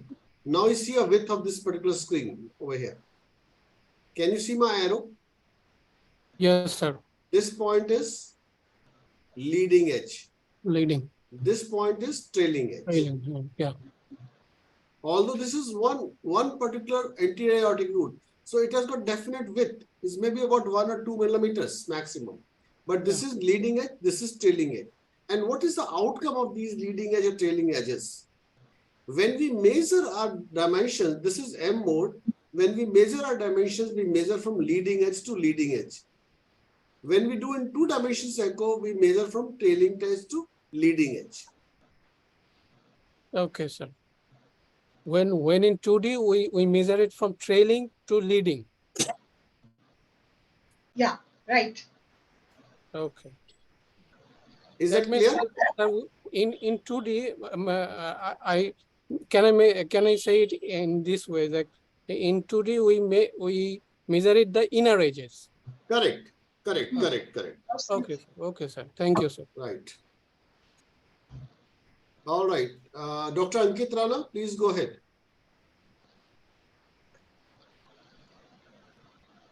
Hello. Sir, my question is, sir, can you able to hear me? Yes, Ankit, go ahead. Yeah.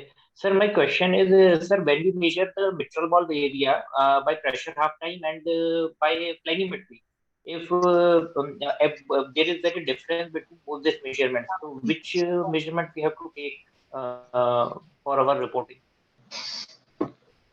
Dr. Nandita, go ahead. I'm sorry, can you repeat the question? Question is, I if you can- measure by pressure half time versus planimetry, which measurement is the best measurement? Anatomically, the planimetry is best because you are measuring it anatomically. But what happens is, functionally, what you're measuring in the pressure half time is functional. A lot of hemodynamic changes will affect this. Nandita will say simple word. Whenever mitral stenosis is present, mitral valve area by planimetry is the best area. Forget about rest in the world. Yeah, come. Because when we'll talk of a mitral stenosis, we'll talk why, what. At this moment, planimetry is the best measurement. Yes. Remember, Sir, I'll add one more to it. Mitral valve area, always planimetry. Aortic valve area, always continuity equation. Right. Sir, actually, but the problem which I face, sir, I am not very in the learning phase. So when I measure by planimetry and when I measure by pressure half time, so there is very difference between both these measurements. And so my question is, which if the meteorological area which came by pressure half time is less, then we have to take I have to take which reading for reporting, the lesser area which I get, or the by planimetry which I get. Always use planimetry areas. Okay. When we'll come to Uh, microstenosis, we'll let you know how to measure the best planimetry area. Yes, sir. Sir, and one more question that I want to add is that in M mode we have to measure from leading edge to leading edge. But sir, in those slides that I am getting it, it is measured from both in the inner borders only. That might be because it is not much broader No, that I perceived that. it is not. It's just showing the LED where you have to measure the LED, left atrial diameter. That is not the measurement. There are two arrows. You can see there are two arrows, not the cursors. Yes, sir. Understand? They're showing you Your where voice to is not measure, clear. not how. Right? Get it? It is showing you. Can you hear me now? Am I Yes, audible? ma'am. Yes, ma'am. Yes, ma'am. What Yes, what is happening is, you see in LED where you insert slide, there are two arrows over there. It's Yes, not showing how to measure, it's showing where you must measure that. yes, ma'am. Yeah, can you see that? Yes, ma'am.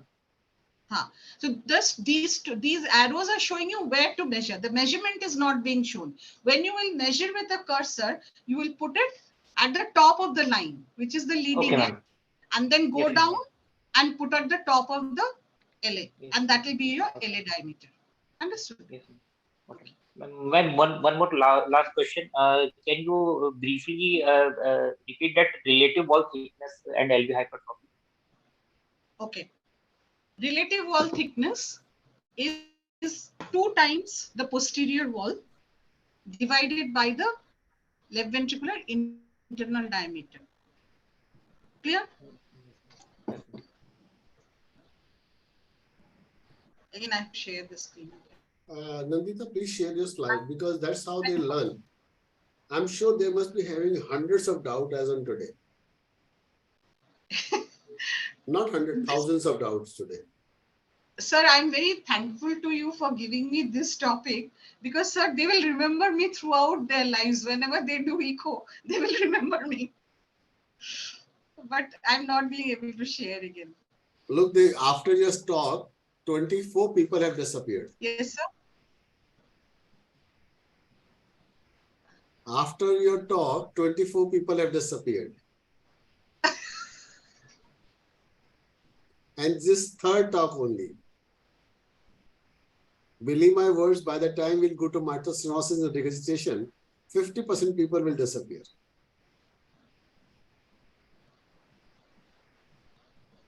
So don't you think that's good, sir? Because then those people are not interested. So only the True, interested. it's always true. Like we come to know about it, like how many people are really interested. Everybody wants to become echocardiologist. It is very difficult to become echocardiologist. After 42 years of my practice, even today, I don't know anything about echocardiography. And sir, more is coming every day. Go ahead, Nandita, show your slide. Sir, I'm not able to share. I don't know. Okay, let me try. I have got. Now the share button has come, sir. Okay, go ahead then.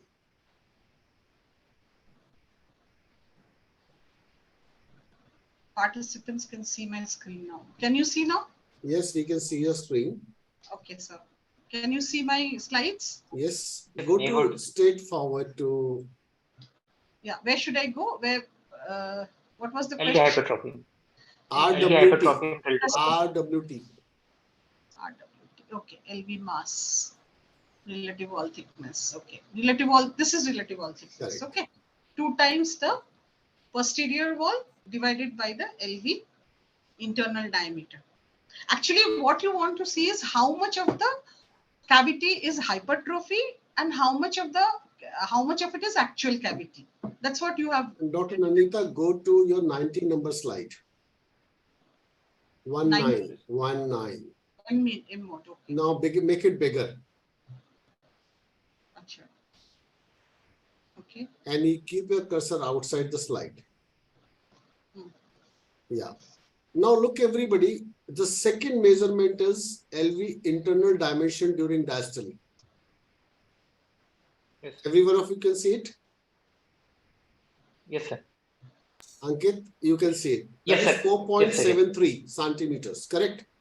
Now look Yes, at the left ventricular posterior wall thickness during diastole. Dr. Yaram Shetty, please silent your mic.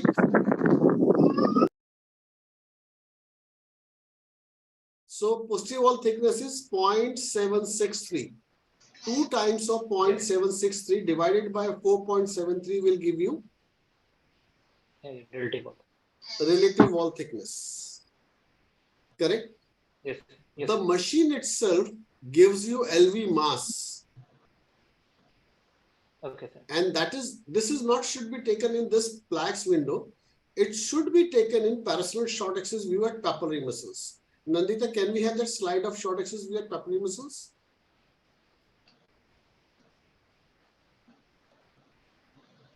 Could be just previous slide to this. Slide number 22. No, it's not 22. 22 is just this thing. This you want, sir? No, not this. No. We need a cut section at plaque parasternal short axis view of papillary muscles. Yes, sir. This is it. So whatever we are doing in plaques window, as she's showing you the parasternal short axis view of papillary muscle, the right image. You should do a cut section in this window where you could see both the papillary muscle on the other side and do a cut section. You will get the same image what you are getting in plaques window. There you should measure the posterior wall thickness. There you should measure the anterior cavity, left ventricular and left ventricular internal dimensions during diastole. And the machine will itself give you a mass in that. And that's how you will be able to get. Can we go to 21 number slide?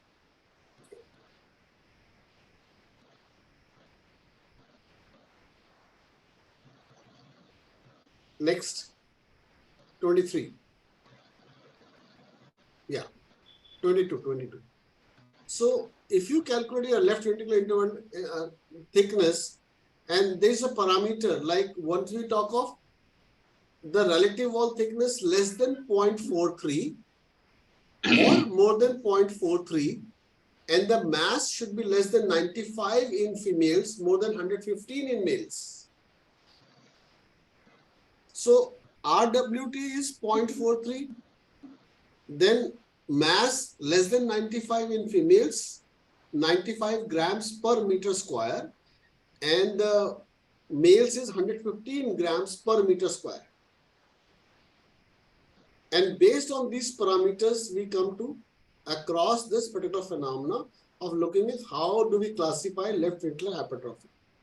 And this is not the only way of calculating hypertrophy. This is one of the reasons, like suppose some people have got eccentric hypertrophy by this. We could have selectively apical hypertrophy. You get a selective sigmoid thickened sigmoid septum. So this is applicable when it's present all over, generalized hypertrophy. If you have a selected hypertrophy, these formulas, they are not applicable. So there are variants of left ventricular hypertrophy. Among those variants, when it's generalized, we call them as normal, eccentric, concentric hypertrophy, and concentric remodelings. Okay? Okay, sir. We'll be dealing with this again and again.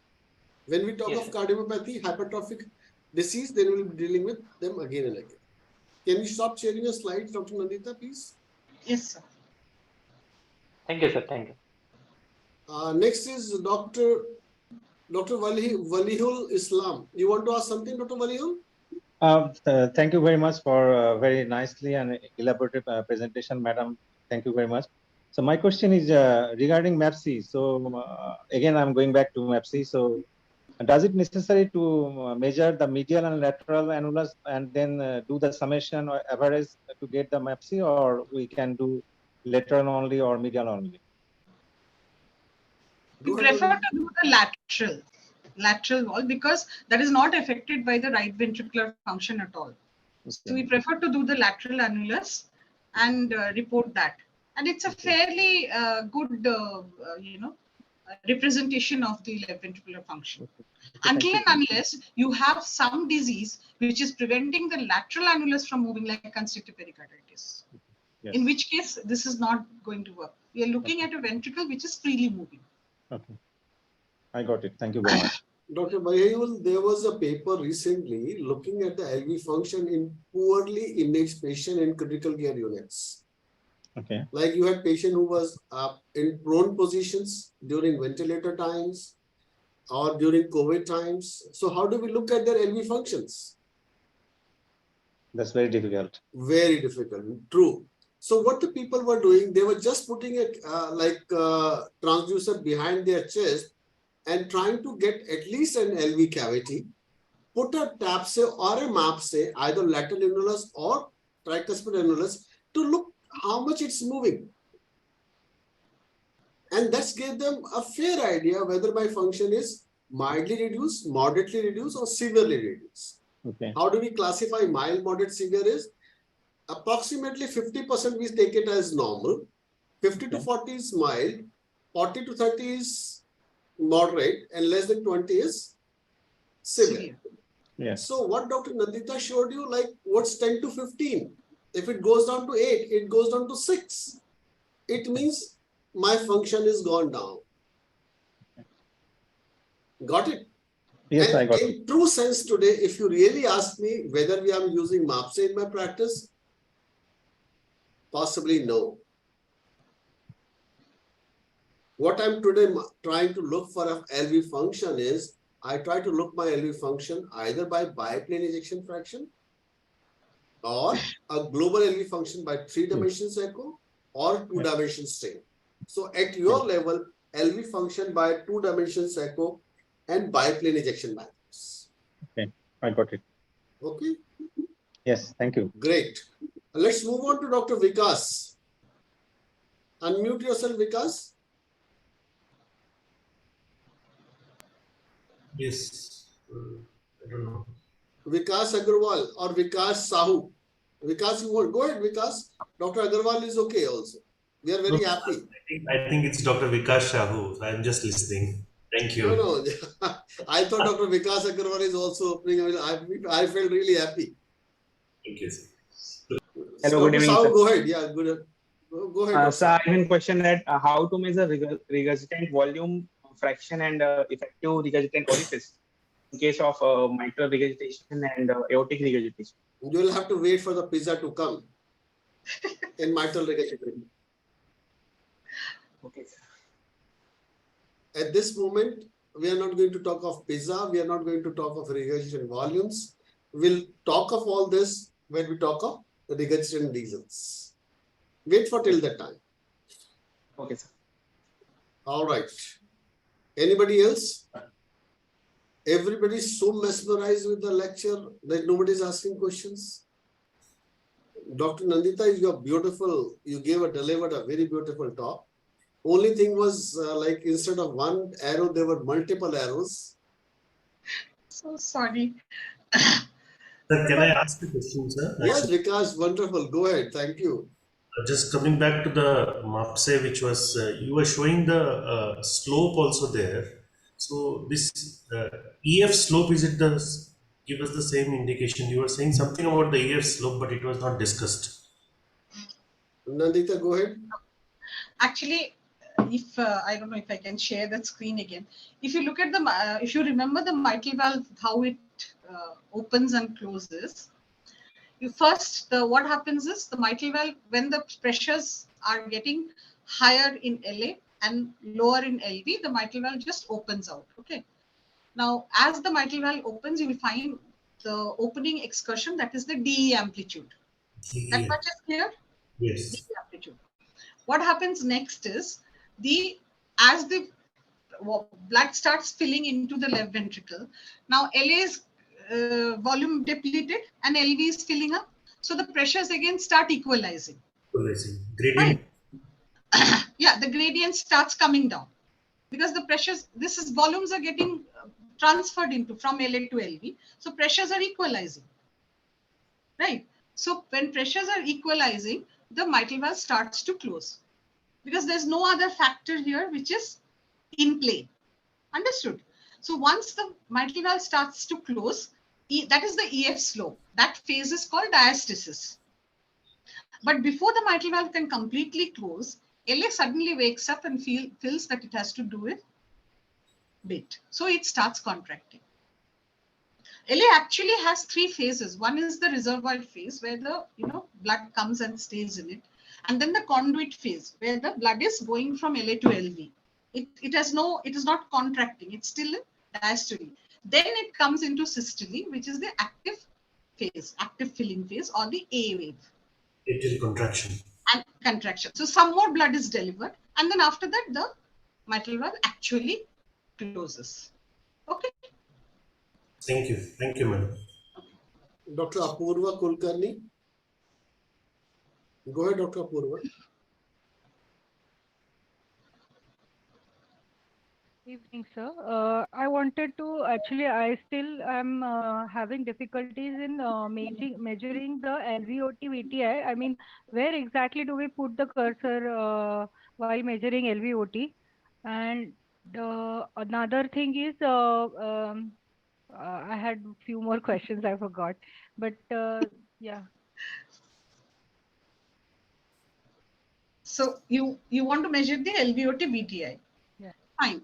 You will go to, first of all, let's talk about which view are you using. There are two parts to the LVOT VTI. Either 5-chamber or 3-chamber. Apical. Okay, a 5-chamber is a better this thing because your cursor will be just, in line with the flow. Okay, so you are placing it in the left ventricular outflow tract just above the 2 or 3 millimeters above the aortic valve annulus, correct? Okay. So there are two parts. One is the Doppler part and one is the distance part.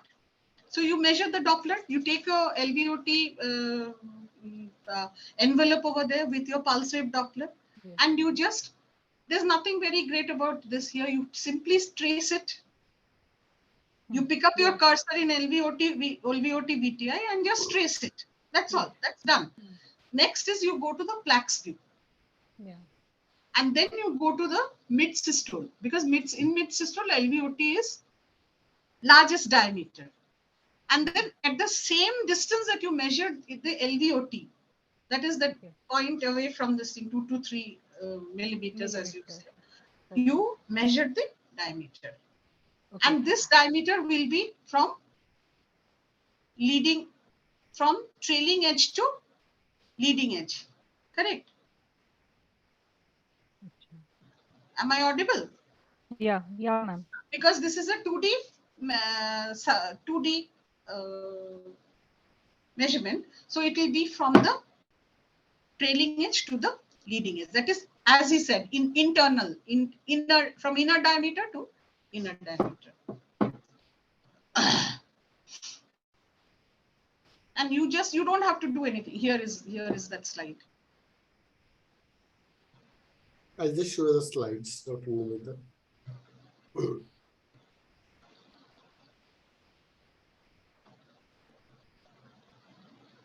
Sir, आया था वो. Yeah, it's there.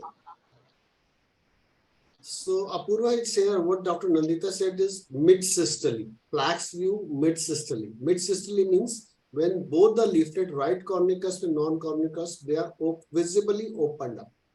That's what mid-systole is, correct? Then you look at the hinge point of these cusp, right cornicus and a non-cornicus. The insertion of these hinge point to anterior aortic root to interventricular septum and the AML, this is what the LVOT diameter is. Now what exactly happened? The LVOT diameter is not the annulus. This we call annulus. So you go about 2 to 3 millimeter inside towards the LV cavity. So mark your point from here to here. That will be 2 to 3 millimeters. Similarly, mark your point 2 millimeter inside over here and join these lines together. So this will be your LVOT diameter. Okay. And why is this? Because we keep a cursor in 3-chamber view or 5-chamber view. We are not keeping a cursor at the annulus. We are keeping little away from the annulus because here the turbulence is happening of the aortic flow. So we want to be just away from the turbulence, and that's why we want to keep LVOT diameter 3 to 5 millimeters away from the annulus. Look, Yes, it's sir. same written over here.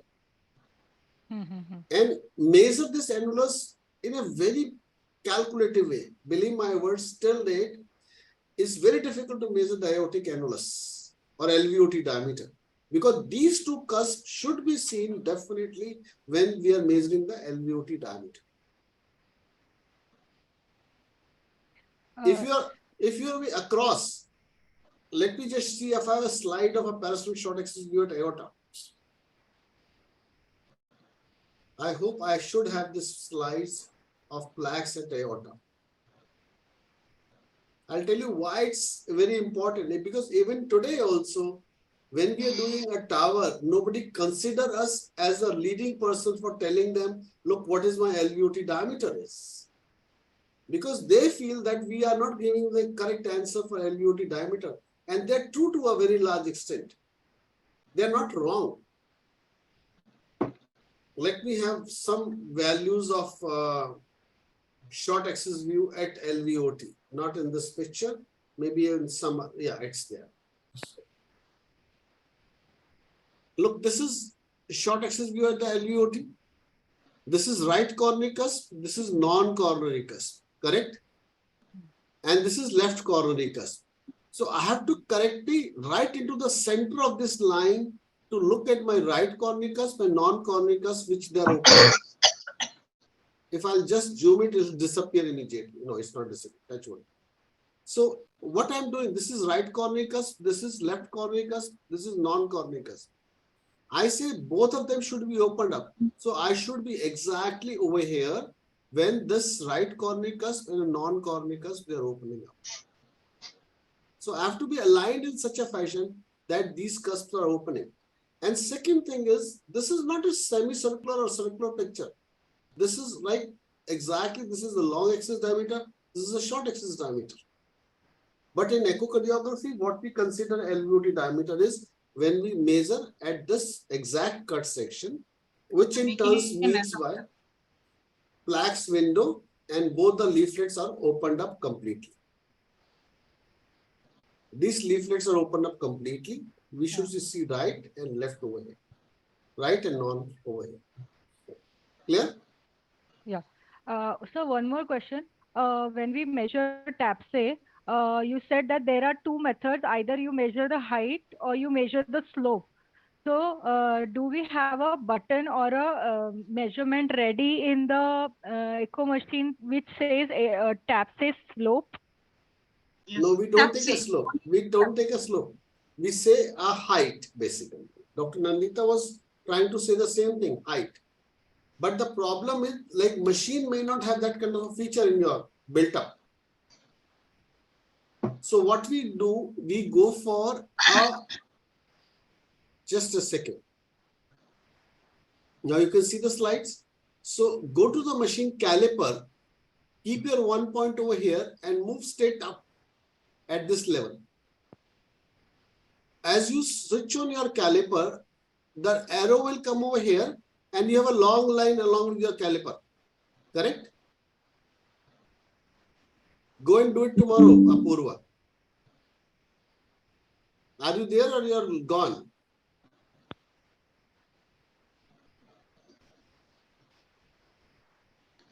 She's disconnected probably, sir. No, she is there already. She's, are you there, Apurva?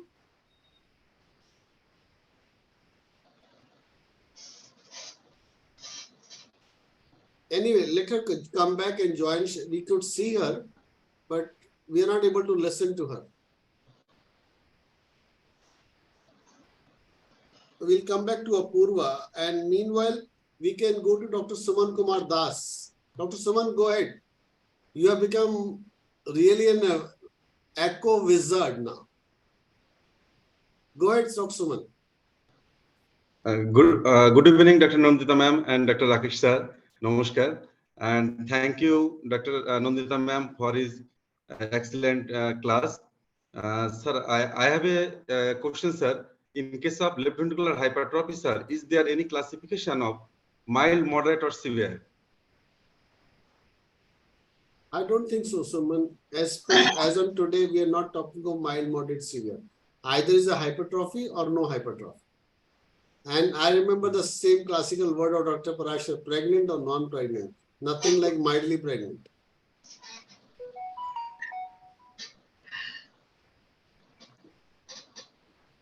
Yes, sir. Thank you, sir. All right. Dr. Saifuddin. Go ahead, Dr. Saifuddin. Sir, my question is, if we measure the aortic cusp separation, from which we measure the point, is the early systole or during aortic cusp separation measurement of right coronary cusp or non-coronary cusp in a mode view. You want to measure aortic cusp separation for what? Aortic cusp separation from where? Yeah, their leading edge. It is a leading edge to leading edge, or sir, leading or trailing edge to leading edge, sir. Just a second.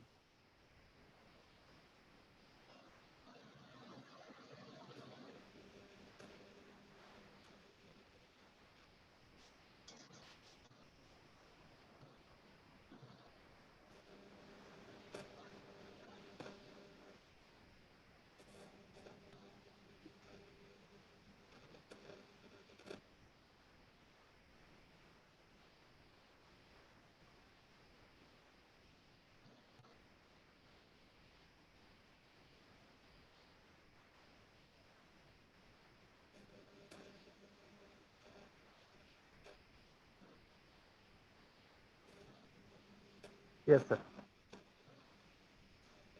Just a second, I'll get to that slide. I was trying to zoom it up and disappear. Okay, here. So when we are measuring aortic valve cusp separation is, we're talking of M mode is leading edge to leading edge. Yes, sir. Because this has got definite width. This is the trailing edge, this is the leading edge. So I'll start from leading edge to leading edge. Sir, one more question, sir. In this view, we can measure the RB dimension in systole or diastole. Yeah, we can measure the diastolic dimension in this view. From this point to this point, this is known as RVOT proximal.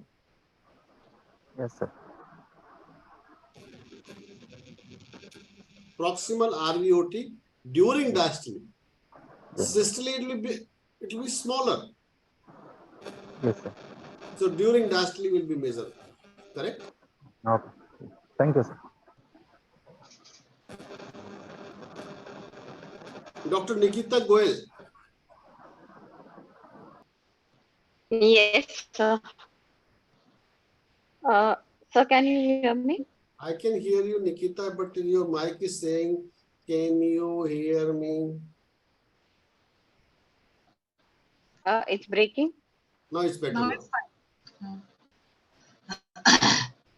Okay. So my question is, how do we actually measure the mitral valve orifice diameter via planimetry? So we showed the slide here, but we did not show how to measure it exactly. Just a second. So my question is, do we discuss this during this presentation, or we have a next presentation on that? When the question comes up, this presentation only. We are not going to talk of the next presentation tomorrow. Okay. We'll again talk in next presentation, but at this presentation, we should talk about measuring this area. Okay. So important thing Dr. Nandita classically told you that we have to look at the smallest orifice by planimetry, right? So this is medial annulus, this is lateral annulus, and this is anterior mitral leaflet, this is posterior mitral leaflet. So we are doing in 2 dimensions. So we'll start at one point. We can start from either this point or we can start from this point.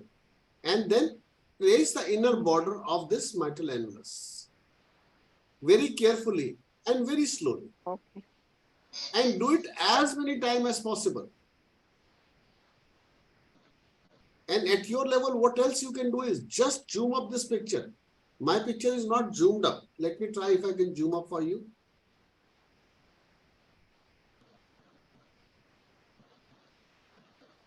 Yeah, I could do that. So zoom up your picture, start with the medial annulus or the lateral annulus and trace the inner margins of this mitral valve by planimetry. Correct? Okay.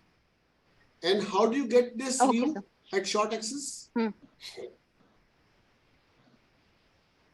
Next question is how to get to this view. Because mouth, this mitral valve area is, if I go to my 4-chamber view, so I have to measure my mitral valve area at the tips, correct? Not at the annulus. Yes, sir. So how to get to the tips? Hmm. Tell me how do you get to the tips? How you are getting to the tips now? Till date. So if you look at this view is, this is apex, So I here didn't is the get papillary the muscles, here is the mitral valve, correct? So go to short axis view Yes. at the papillary muscle level first. Yes, sir. And then come gradually towards the mitral valve. The first Okay. point where you start seeing the mitral valve, that is the mitral valve area at tips. Got it again? I'll repeat. Okay. Go to short axis view Yes, at sir. papillary No, sir, I muscles got it. level. Papillary Once you muscles. go to papillary Yes. muscles, then come back to gradually towards mitral valve. Like, how do you come back to mitral valve? Like, you angulate, a footprint starts looking towards aorta. From papillary muscles to mitral valve, when you come to mitral valve, as soon as you start seeing the mitral valve, hold your image over there. That'll be the tip of the mitral valve leaf. Try this tomorrow. It'll be very easy. Okay, sir. Right. Okay, sir. All Okay, sir. right. Thank you so much. Dr. Rahul Bansode. Sir, good evening, sir. Thank you, madam, for a nice elaborative lecture for us. Sir, can we just discuss about the right ventricular hypertrophy criteria? Like for LVH, we have the thickness, if it is more than 11 millimeter, we 5 label it as millimeters. 5 hypertrophy. millimeters. 5 millimeters. 5 millimeters. RV thickness more than 5 millimeters. Oh, thank you. So I'll just share a slide because without slides, echo is nothing. So let me look at my slide. Where is my RV hypertrophy is?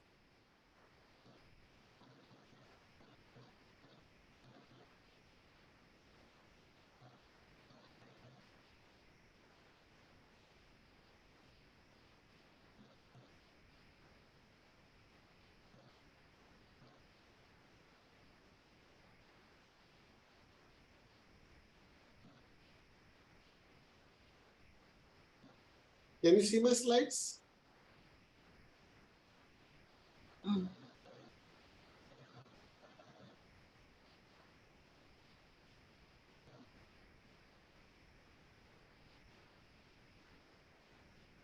Right?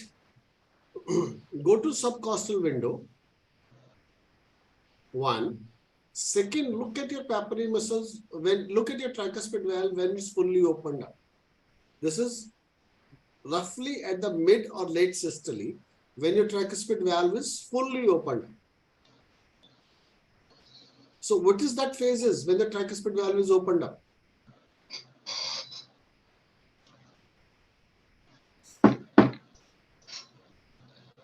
Diastole. Rahul, is systole or diastole? Sir, tricuspid walls are open and that it. Correct. It's a diastole. It means diastole. Diastole. Yes. So at this point where the tricuspid valve is fully opened up, it means it's diastole, and then you measure from this point to this point of RV wall thickness. Anything more than 5 millimeter is considered as hypertrophic. Hypertrophic. Yes. Thank you, sir.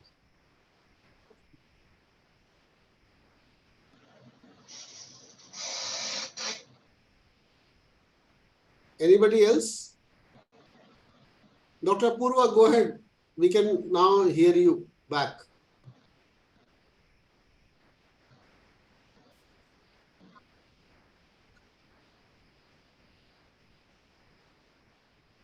Speak, Apurva. Now can't hear you. Apurva.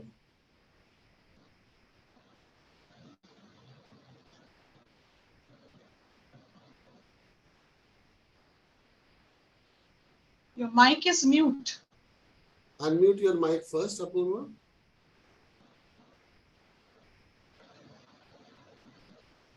Yes, good. Now you can speak.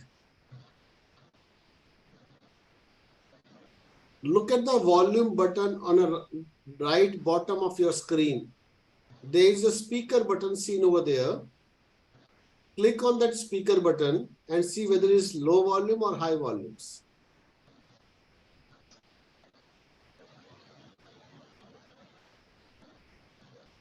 Remove your earphones. Why you want to use the earphones? Get rid of earphones. Disconnect them.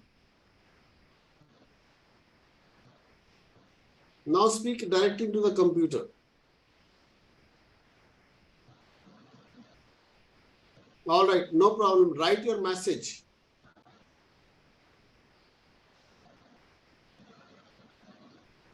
Her question, Dr. Jubair Abu Bakr, at what level we should measure MPA, RPA? Let me see your question.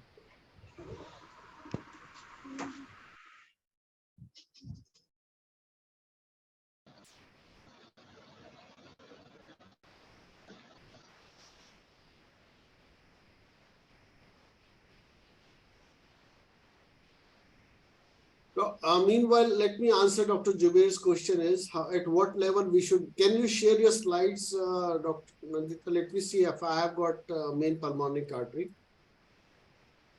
So you do. I have got main pulmonic artery. Yeah, it's there. So Jubair, now you can see my main pulmonic artery. So main pulmonic artery is measured just distal to the LVOT diameter. This is the main pulmonic artery, or maybe few millimeters inside the main pulmonic artery. And when it's bifurcate to right or left, you can measure your right and left pulmonic arteries. Normally, we don't measure pulmonic arteries. But if you really want to measure them, just go inside the pulmonic artery about 3 to 5 millimeters inside of the pulmonic valve, that is main pulmonic artery, and similarly right pulmonic and left pulmonic arteries. Is that okay, Dr. Jubair? Jaber Abu Bakr. Yes, sir. Thank you, sir.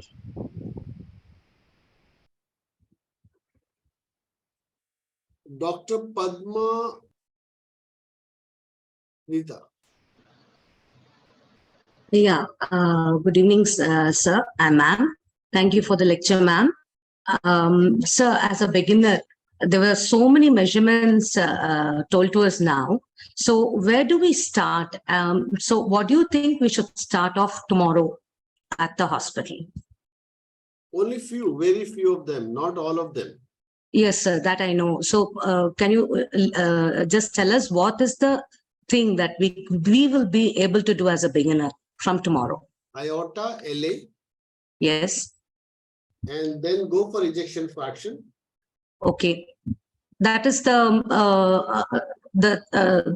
volume, the LA fraction by modified Simpsons. Modified Simpsons. Ejection fraction by modified Simpsons. Okay. LA, then aorta, LA, then LV dimensions. Okay. Then ejection fraction to begin with. And ejection fraction, which method, sir? Biplane, modified Simpsons. Okay, sir. Okay, sir. Thank you, sir. Thanks a lot, sir. Bye. I would add one more. Yes, ma'am. This thing. I think they should also learn measuring TAPSes also, because right ventricle should not be neglected. They will forget to assess right ventricle, which is very important, I think, if you're dealing with a pathology in left ventricle. Yeah, certainly. I do agree with Dr. Nandita. Like, apart from this LV, they should measure RV TAPSE also. Okay, sir. Thank you, sir. Thank you, sir. Dr. Jasleen. Good evening, sir. Good evening, ma'am. So I wanted to ask, in case of COPD cor pulmonale, in the presence of TR, the IVC would always be distended. Is there any method for us to know the correct volume status of the patient? in such a case? First of all, your question is very good, but the first question answer is wrong. If you have a COPD, your IVC will be always dilated. Believe my words, in COPD, I've never found IVC which is dilated. Because whenever you see a COPD patient, everybody is getting a diuretics. Okay, sir. So important issue is, if you look at an IVC, measure the IVC just distal to the hepatic vein when it's inserted and getting connected to IVC. Let me look at my slide first over here. And measurements, just give me a second. Let me go to that slide. I hope that IVC.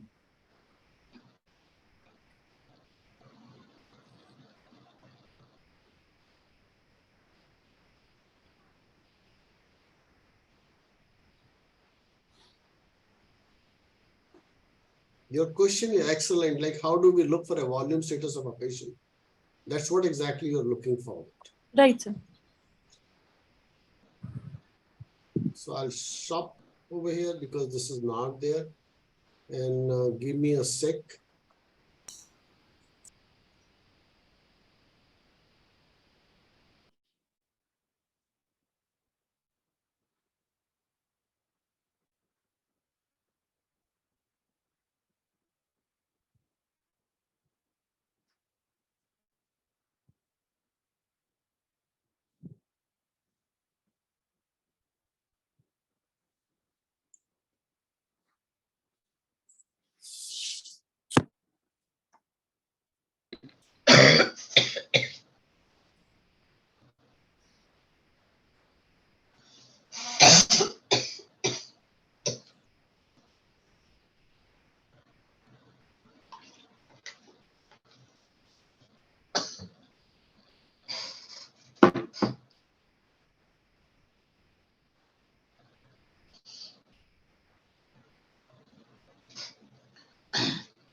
So while you're looking for the IVC, I just want to share something. Yeah, go ahead, please explain, start explaining that. Most often, not about the this thing, imaging. Most often we are asked to look at the IVC in a critical care setup. And as I was saying, some patient is in some posture and there's some other posture. You cannot turn the patient, you cannot move the patient, but still you have to do some amount of imaging and give your report. The thing is, if you're not able to go to the subcostal, just slide your transducer to the right side of the patient, and over there, even in between the intercostal spaces, somewhere you might just get a glimpse of the IVC, and you will be able to measure over there also. So if you're not getting a classical subcostal view and you are not able to demonstrate the IVC entering the RA or something, don't worry. Just go to the intercostal space and then start coming back towards the subcostal, and you will be able to image the IVC over there. And it's often very helpful because you are not able to get classical images in, as I was saying, in critical care units. Nandita, they have to come to your level to learn all these kind of things. No, sir. These are I'll have to come to BM Birla to learn all these things. So many of them are working already, I think, in critical care units, and they are asked to image. Yeah, some people are asking very good question. Apurva asked a very good question, and I'm going to answer that question in a couple of minutes. Possibly you are going to answer this question in a couple of minutes. Just let me just clear up this doubt of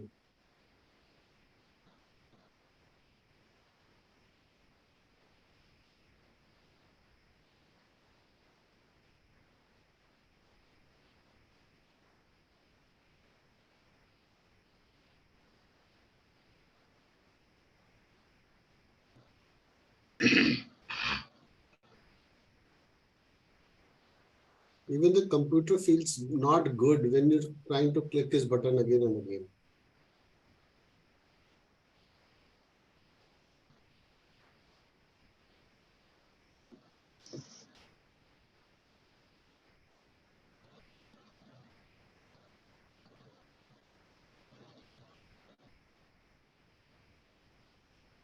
All right, I think I've got it now. Hopefully it should be there.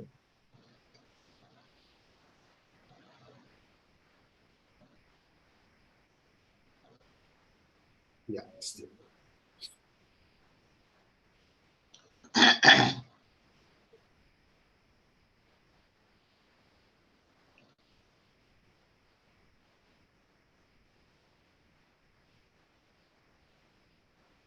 Now you can see this is where the hepatic veins, they are joining IVCs, right?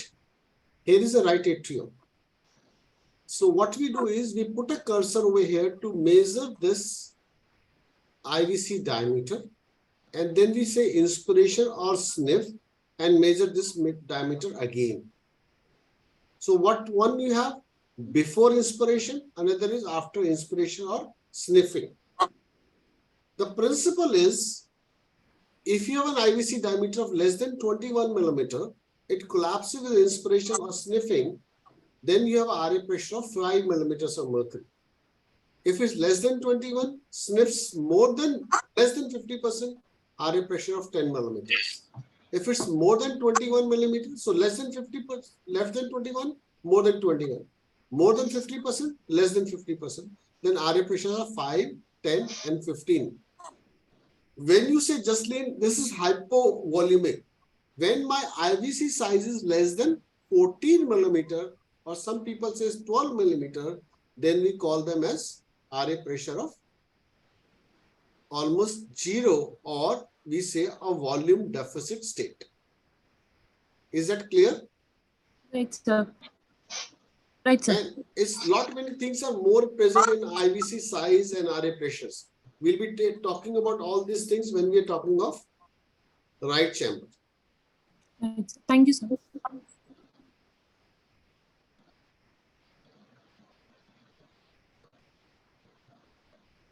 So I'll stop sharing my slides now again. And now I'm going to take up Apurva's Kulkarni's question. Let me find out where his question is. This is in a chat box. And I'm not able to locate my chat box.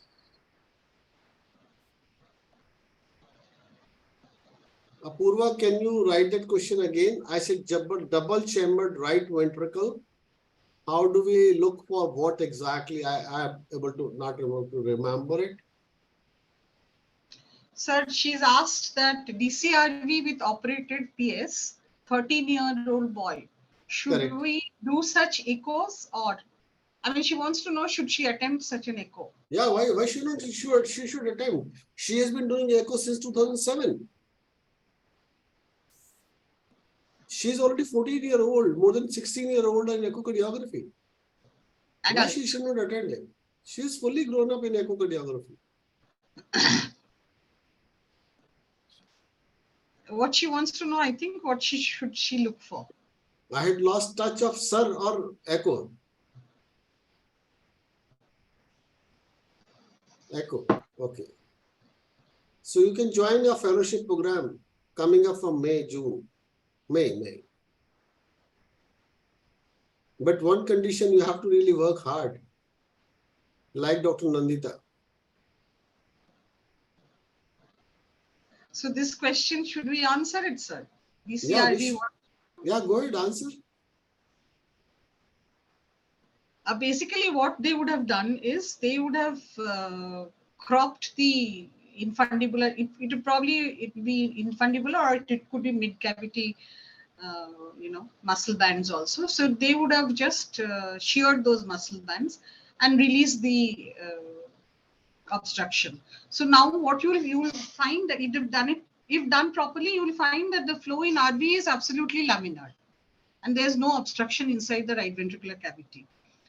And pulmonary stenosis also you can assess. You can do the pulmonary valve Doppler, and you see whether it's usually in pulmonary valve we don't go so much for the peak mean gradient, we go for the peak gradient. So if pulmonary valve is less than 30, then there is no, you can also, that's okay, and there is no stenosis. Now the other thing is that there might be TR, because since RV chamber, there are two different chambers with two different pressures, TR develops because of PS also. So assess the tricuspid valve regurgitation. Basically, it's a full right heart study. So if there is a lot of TR, and then see what has happened, and also look for PR. pulmonary regurgitation. Though PR is well tolerated for this by most patients, you would have to also measure the entire right ventricular outflow tract measurements, the MPA and the branches. So this will be your complete report on the right side, and you will do the rest of the echo as as your other things are done. So if the right ventricular pressures have gone down, it was done at the age of 7 years. So his right RV pressures would have gone down, and he would be absolutely fine by now if he had a good surgery. So if the RV pressures have gone down, there should be no more this thing. But in case he still has a high right atrial pressure, look for a right to left shunt across the intra-atrial septum.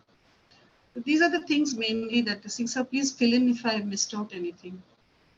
I think that's more than enough, Nandita, what you talked about. Basically, it's a full right heart assessment. Exactly. So anybody else? Nandita, just you look at the chat box. Anybody ask some question which we can reply? No, I think after Apurva, nobody has said anything. So it's okay. Let's pay thanks to Dr. Nandita Chakraborthy.